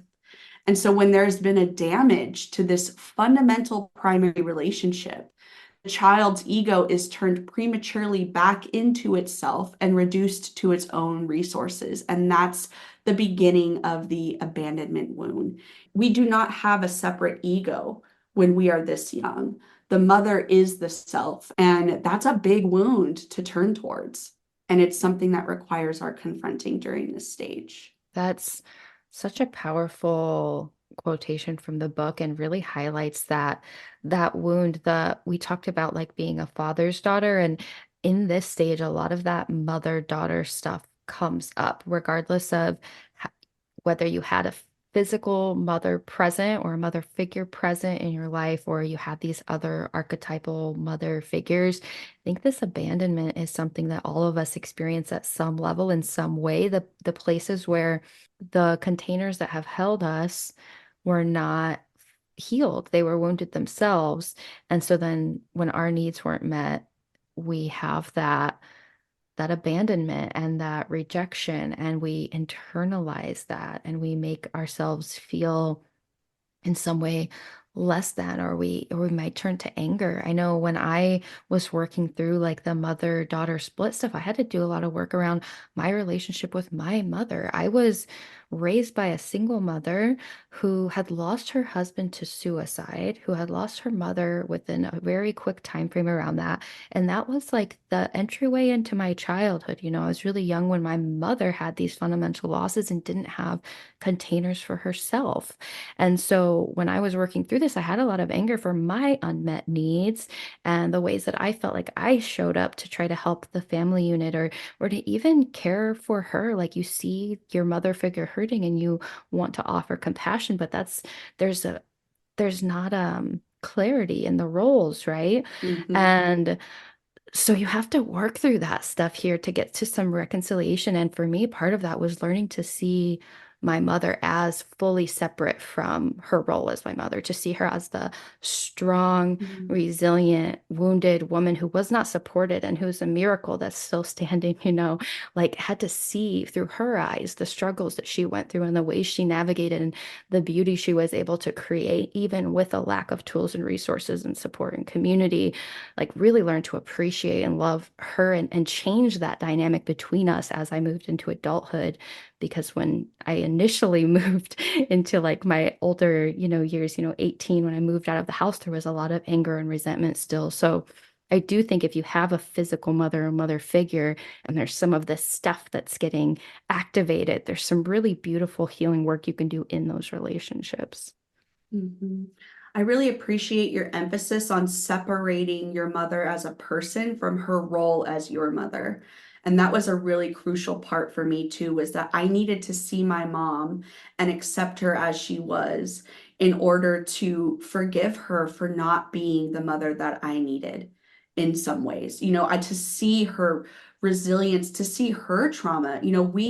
We are daughters unmothered, and our mothers were daughters unmothered. Mm, We have this generational trauma of being uninitiated into the mysteries of womanhood because our mothers were not initiated themselves. mm, And my mom lost her mom when she was 11 years old, and I come from a lineage of women who died very young and did not raise their children because of it. And so all of the children were unmothered. And there's a context of generational trauma that we're confronting here, and being able to see our mothers as separate, as being victims of that generational trauma themselves in their own way, and being separate from who we needed them to be at this early stage where they are the life-giving, self that we think that they are.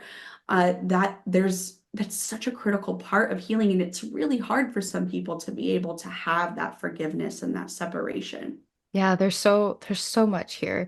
And my mom listens to the podcast. She's like my biggest fan. She reaches out to me after every single one, so I know she's gonna hear this. So I'm gonna cry.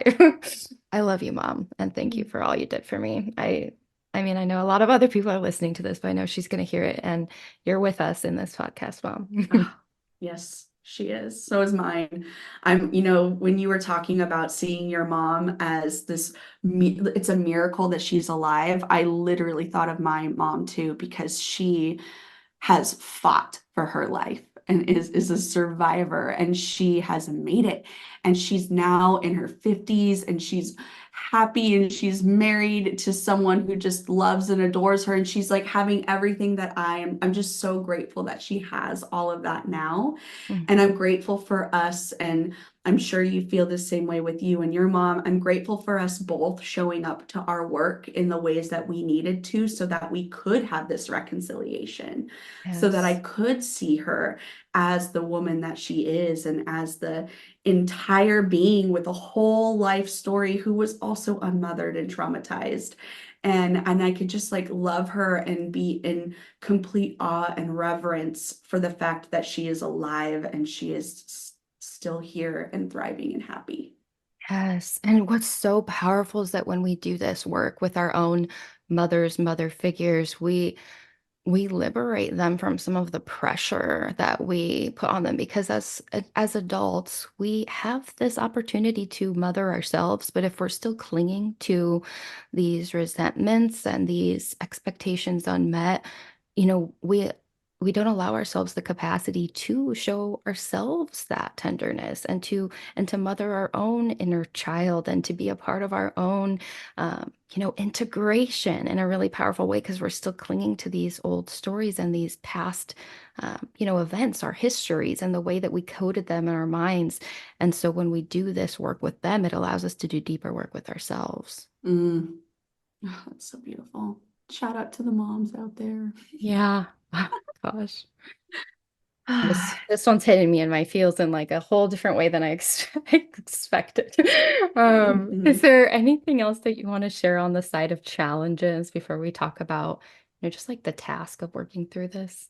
A lot of this we've talked about before, just that this is about integrating that archetypal mother into the psyche, which includes the Mother Earth and the cultural view of the feminine, and really coming to grips with everything that we've done before this, to the culture's valuation of masculine doing, and to the greed and the domination, the ignorance, and to the judgment of the feminine images of nurturance and balance and generosity, like really just confronting all of that, doing the work that you must do to reclaim those aspects of the mother.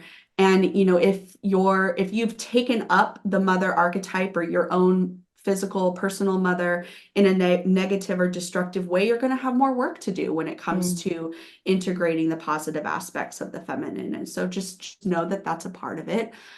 Know that you might be confronting your tendency to externalize your security and your approval and your control, your connection, your need for acceptance, those core human desires, that you might be externalizing that and working with your patterns around that and learning how to source all of that from within, as well as all of the other challenges that have been present. And it requires courage and commitment. And sometimes you fall off and then sometimes you come back in. And that's just how it's going to be. It's all very messy, this whole this whole process. And it's the beauty and the challenge when we want things to be neat and tidy and clean.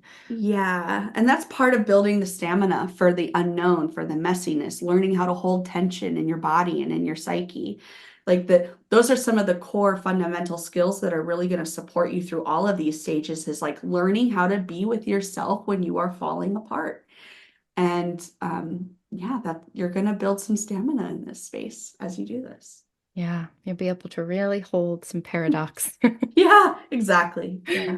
Okay, let's talk about how to work through this stage. Mhm. What's the developmental task? I mean, we're as we talk about it, these things emerge naturally, but let's get into the nuance a little bit Mhm. more. Yeah. So, bottom line is you're exploring this mother-daughter relationship and hopefully with some compassion and understanding, you'll identify and release any lingering wounds or resentments. That's the big one. The forgiveness aspect is super huge for this. Embracing the mother archetype within yourself, nurturing and supporting your own growth and development, seeking out healthy intergenerational relationships with other women. I was thinking about my process with this stage, and I realized that unintentionally and unconsciously, I sought out nurturing relationships with other women. And it wasn't necessarily like they were a stand-in for the mothering that I needed, but it was like I had these amazing friends whose mothers took me in, or who older women who I worked with who acted as mentors and friends. And much of this was this unconscious yearning to fill a hole or this need for mothering, but it also expanded me so that I could see nurturance and care and mothering, and that it could happen outside of the relationship with my personal mother. And eventually, my mom and I got to a place where we could reconcile and we could feel in a deep harmony with each other. But there was a time in my life where I was seeking that out from mentors and from my friends' mothers. And it was really helpful for me to be able to see that I could get those needs met elsewhere. I also realized that subconsciously I was seeking opportunities to practice nurturing myself and others through participating in circles and becoming a coach and a meditation teacher and essentially everything that I am today. I mothered my inner child and I birthed the projects and the programs that I've built. And sometimes, even as I sit with clients now, having a big emotional experience, or I do embodied wisdom attunements with my clients, or I watch them come home to themselves for the first time in their lives, I feel as if I'm embodying the feminine, the mother that they also never had. And I witness them and I encourage them to express themselves fully. And I've done enough of my own work that I can contain that safely and I can hold their experience. And like so as I'm healing myself and mothering myself, I'm able to provide that for other people in a way that's really safe with a lot of nice agreements and boundaries around it. And that's been really helpful for me in integrating these feminine aspects of myself and healing the mother-daughter split for myself. You brought up so many things that I mean mirror my experience, but also I thought it was interesting what came up as you were speaking is while you're healing this split, there's the opportunity to allow yourself to be mothered, whether that's by supportive structures or other feminine beings or your own inner higher self, your own feminine internal mother.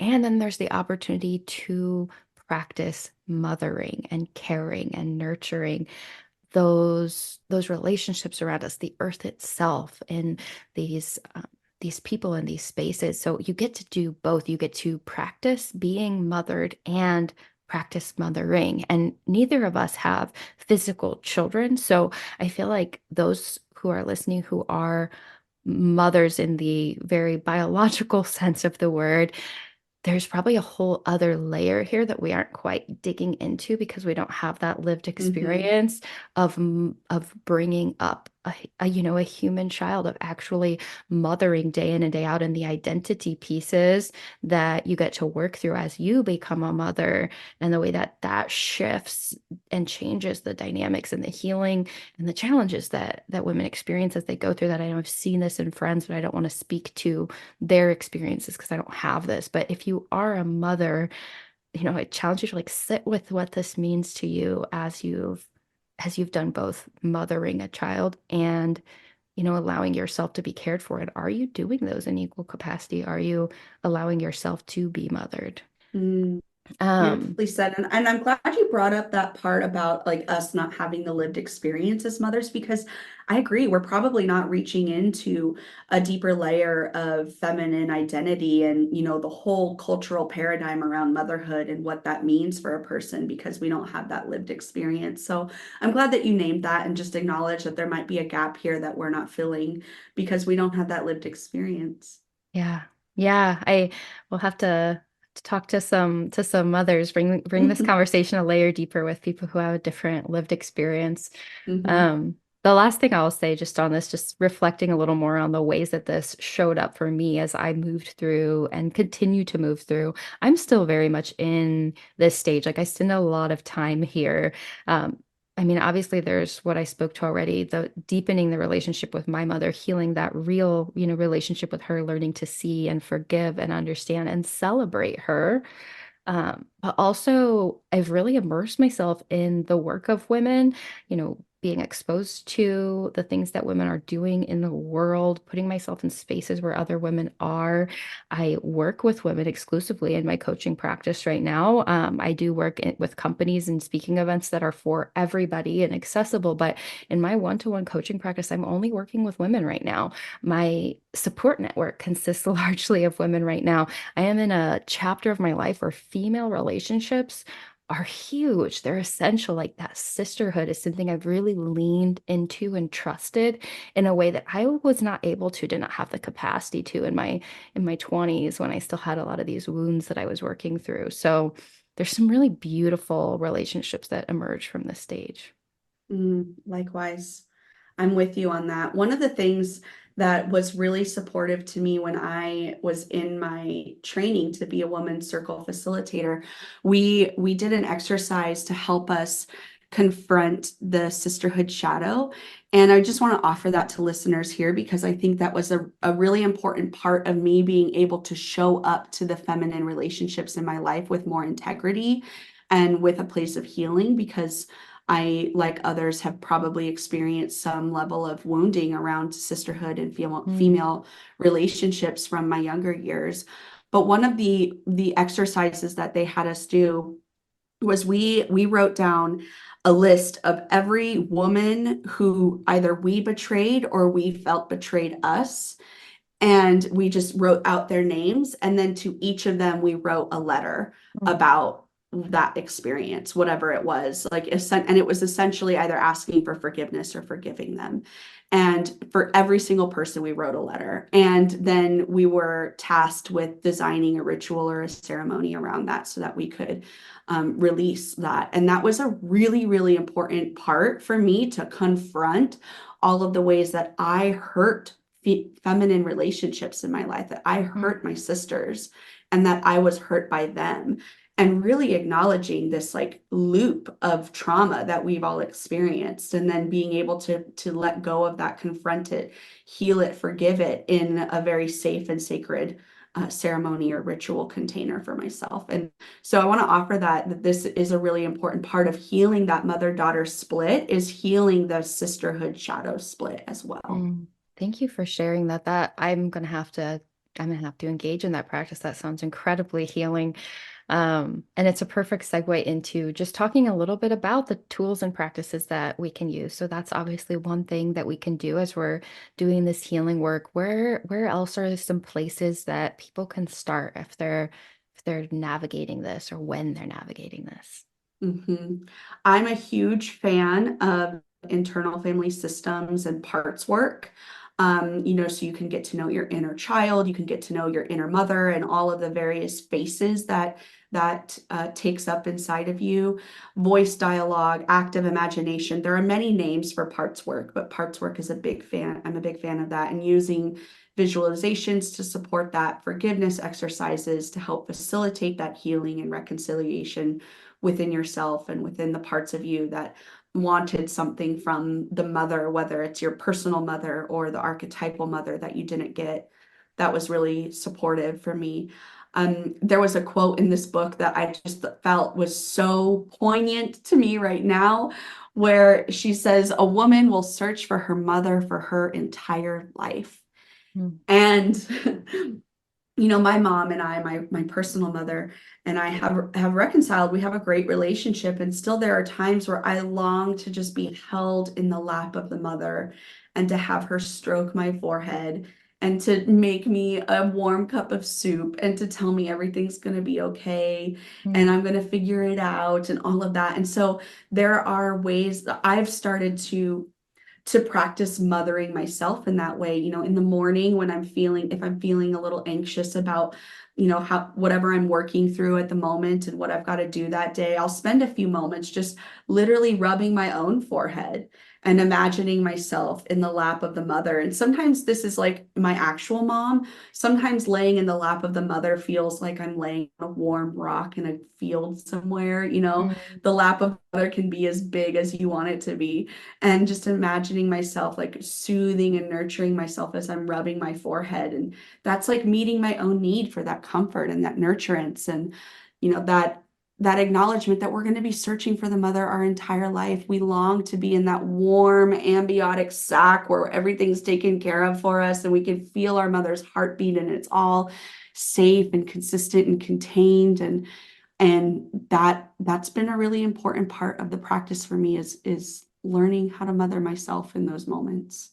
That self-nurturing is so key to be able Yeah. to show up for ourselves in those really tender ways and to recognize that we can, because sometimes we yearn that and we expect it from the outside. And so once you recognize the ways that you can support yourself in this, it's really liberating and empowering to give yourself that care and tenderness that you so desire, rather than waiting for probably a long time for it to Mhm. magically manifest in the world around you. And I did want to share along the lines of like, doing visualizations and healing this mother-daughter split. So there's actually an accompanying workbook that goes with the Heroine's Journey book, and it is full of practices that you can do.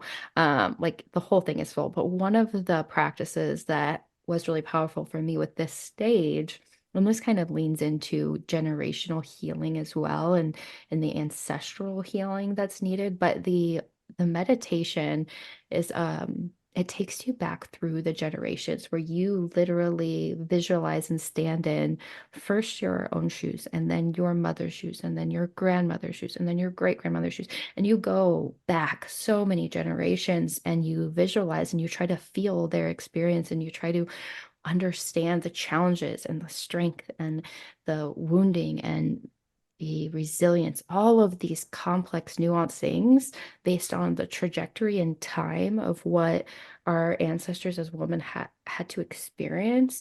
And I found this incredibly powerful and healing for me. So that's from the accompanying workbook, and I think that that's a great place to start too if you just want an abundance of practices that you can do. Wow. I've got goosebumps. That sounds amazing. Oh, it's powerful. Yeah, the generational healing is a big part of this, that exploring those ancestral patterns, the beliefs related to motherhood and to everything that your mother endured and grandmother and et cetera, just like you mentioned, healing those ancestral wounds and contributing to a greater understanding and compassion within your family lineage is a big part of this stage. Couple other tools or practices. One that I have been loving a lot recently is finding the divine in the ordinary. One of the things that we saw as the feminine identifies herself with the masculine is there's this, kind of rejection of the ordinary household types of things. Like there's like a flavor of feminism that's very much not about that. And part of this work is in reclaiming that in a healthy way. And they mentioned the goddess Hestia in this, the goddess of hearth and Mm, home. And like finding the, for me, one of my favorite self-care practices that I used to really resent is meal prepping. I love meal prepping. I just feel like it's so nourishing and caring for myself because I get to spend an entire day focused on building these meals that are going to provide the foundational nutritional structure of my week. And I've been really reclaiming that and loving that, or loving the act of tidying up my space as a way to integrate and consolidate my week, like those sorts of things. Or even just the other day, I was out on a walk. I was meeting a friend for a walk, and I looked up under the tree that I was standing under, and I saw how the sun was sparkling through the leaves, and I just was captivated by how beautiful the sun looked going through these leaves. And mm. and that was, a moment of finding the divine in the ordinary. There are so many tiny moments throughout the day that we can appreciate that there is something sacred happening right now, Yeah. and slowing down enough and being with it enough to be able to appreciate it. 1000 times. All of this is that's what I was thinking when I was like looking at your notes, because this is probably one of the biggest keys to my like awe in life, my enjoyment in life, my ability to hold space for everything, is this practice of finding the divine in the ordinary. And I remember when I read this and feeling some peace and some recognition in it, because there was, there is that brand of feminism that's like, when it comes to cooking and cleaning and gardening and all of these things that, were assigned to the feminine. We didn't have choice in the matter with some of those things for many generations. And so there's no rejection of them. And so there was even some shame for me around some of that. Like, I'm a modern woman. I shouldn't have to cook or Mm-hmm. clean or do any of these feminine things. I'm a masculine woman, right? But there was a part of me that really wanted that and yearned for that. And I think cooking is something you spoke to, like the meal prepping, cooking meals, like is part of my evening ritual to like leave the day behind and to prepare myself a healthy dinner and to cut up the vegetables and to recognize the textures and the colors and the aromas and to spend time with it and then to nourish my body with it. That's part of that healing the split between the mind and the body as well, right? Like nurturing these vessels with stuff that is truly going to sustain them is such an act of love and kindness, and something I personally was not good about for a very long time. Still have times I struggle with, but when you can find the divine in that, divine in every cut of the vegetables, of the way that the tomatoes look against the peppers, of the light shining through the trees. I go into my backyard and just walk around every day, and I'm in awe. I feel like it's magical back there. It's just a yard, but but to me, it's like this is a magical playground of miracles. Like I'm so in awe every time I walk through the yard and I see the new flowers coming up, especially right now in spring. And I think this is something that I've so embraced in my own process that it helps with the stress of life. It helps with the disconnect that we see in our world to fall in love with the little moments of beauty and awe and to allow ourselves to experience that in an almost childlike way. So I think there's a lot of healing here and just finding that magic in the day to day. Mm-hmm. I'm just like hearing just listening to you describe your awe and your wonder felt nourishing to me. So I wonder if there's something about sharing that awe and wonder with other people as a way of doing this practice, and finding the divine in the ordinary. I saw something about like the opposite of triggers being glimmers, like Mm, moments of healing or moments of, finding the divine in the ordinary. And a recent practice of mine has been daily journaling around the glimmers and like the little moments of finding the divine or feeling grace throughout the day. And that's been incredibly supportive for me. So, appreciate the divinity in the moment. And then if you feel like it would be resourceful for you to be able to look back on later when you're having a hard time feeling the divinity in the moment, maybe keep track of some mm. of those glimmers so that you can have a resourcing toolkit for when you're struggling. Yes, I love that. That's a beautiful practice just to make it real and to give yourself that to cling to when it's not as accessible because it's not Mm, always. Yeah. yeah. What are some final tools and practices to share before we wrap up? I'm just going to say it again, myths. Read and write myths. Myths are the instruments through which we are continuously trying to make sense of our experience in life. The symbolism, the metaphor, it pierces the conscious mind and works on your unconscious and the collective unconscious through the realms of symbols and archetypes and metaphors.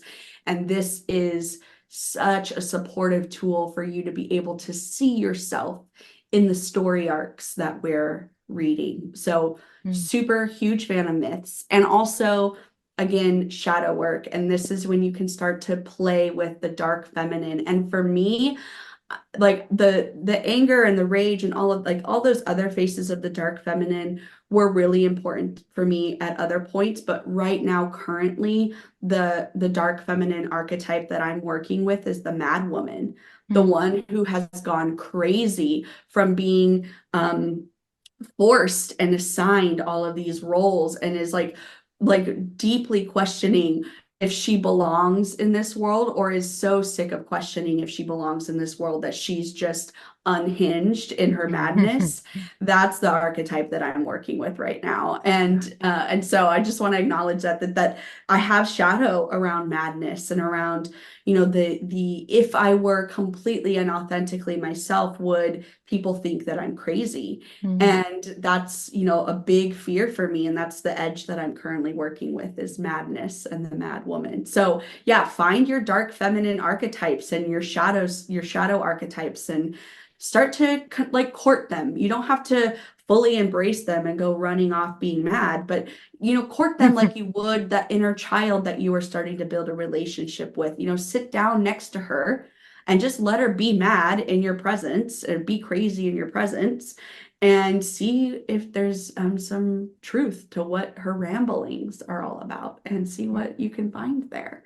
So yeah, myths, shadow work. Yeah, those are some of the final pieces that I would just want to double down on. Yeah.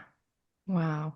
I, well, one book that came into my memory when you were talking about myths, just to, if anyone's taking notes on books to read, The World Behind the World was a Oh, really great yes. kind of introduction into myths for me. It was something that I hadn't been as familiarized with. I had had a little bit of experience or here or there, but this book was a really beautiful integrative process in using myths to do some of this work. So it's another book Mhm. that you could all Yeah. look into if we've got readers that Yeah. are listening. Um, Michael, just real quick on that one, Michael yeah. Mead is a huge teacher for me in the world of myths. Like, he is just such a beautiful storyteller and wisdom keeper for the world of myths and archetypal psychology. And so I just found his work to be incredibly useful. And if you're looking um for feminine specific myth keepers, the Women Who Run with the Wolves is a Mm, classic book for people in this stage.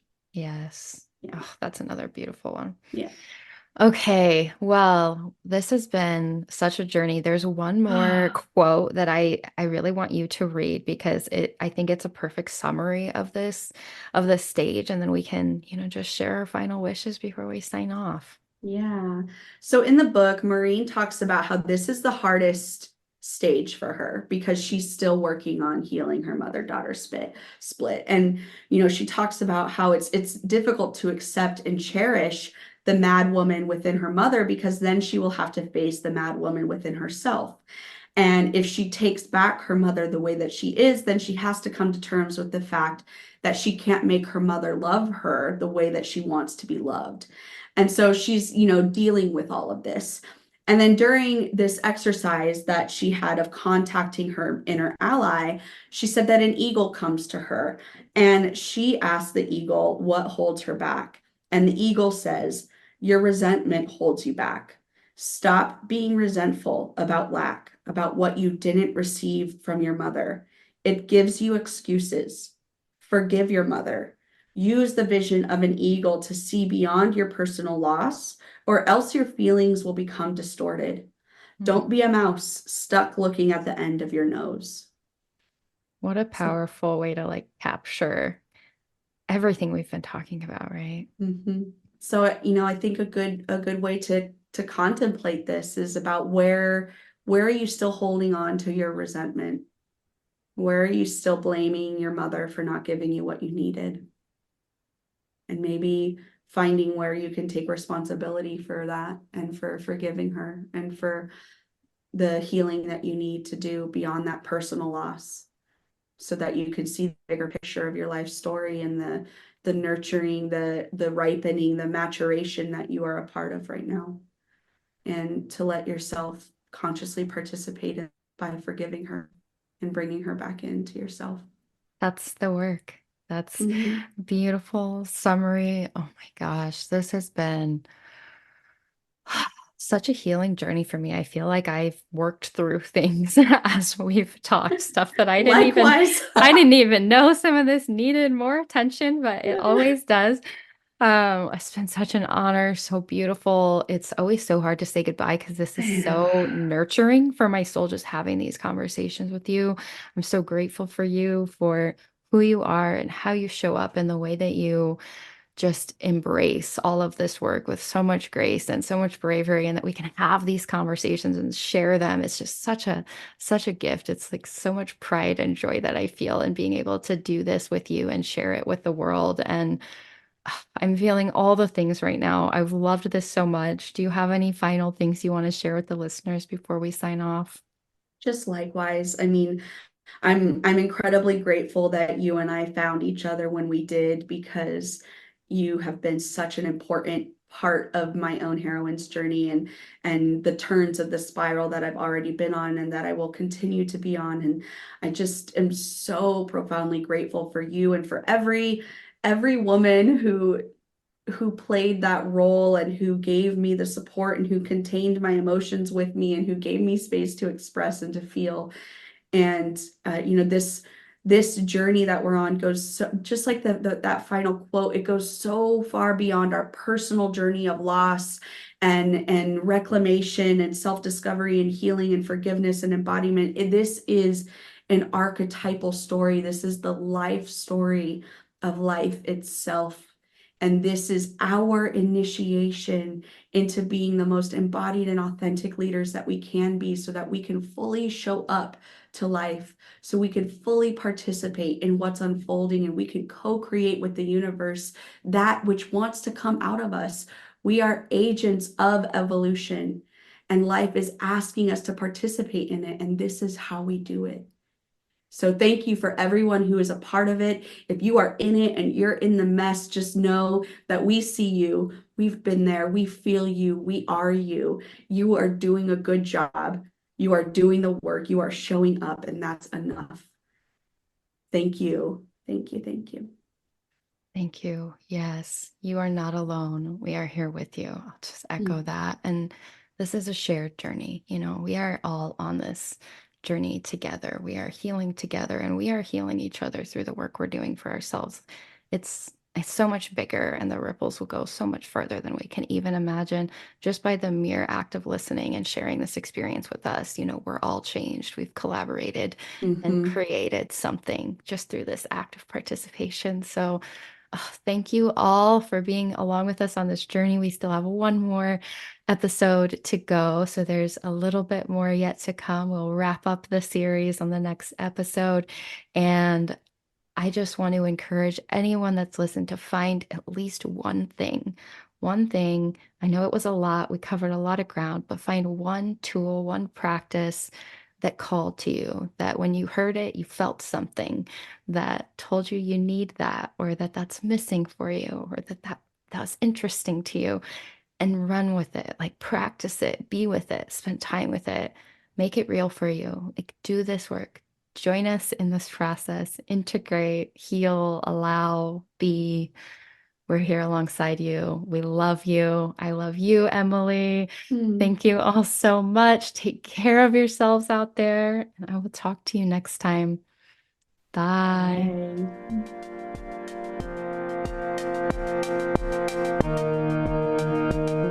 Thank you for listening. If you want more resources, resources on thriving in your life or want details on working with me, check out my website at internallyguidedleadership.com or follow me on Instagram, Facebook, or TikTok at Internally Guided Coach. Be gentle with yourselves out there, and I'll talk to you next time.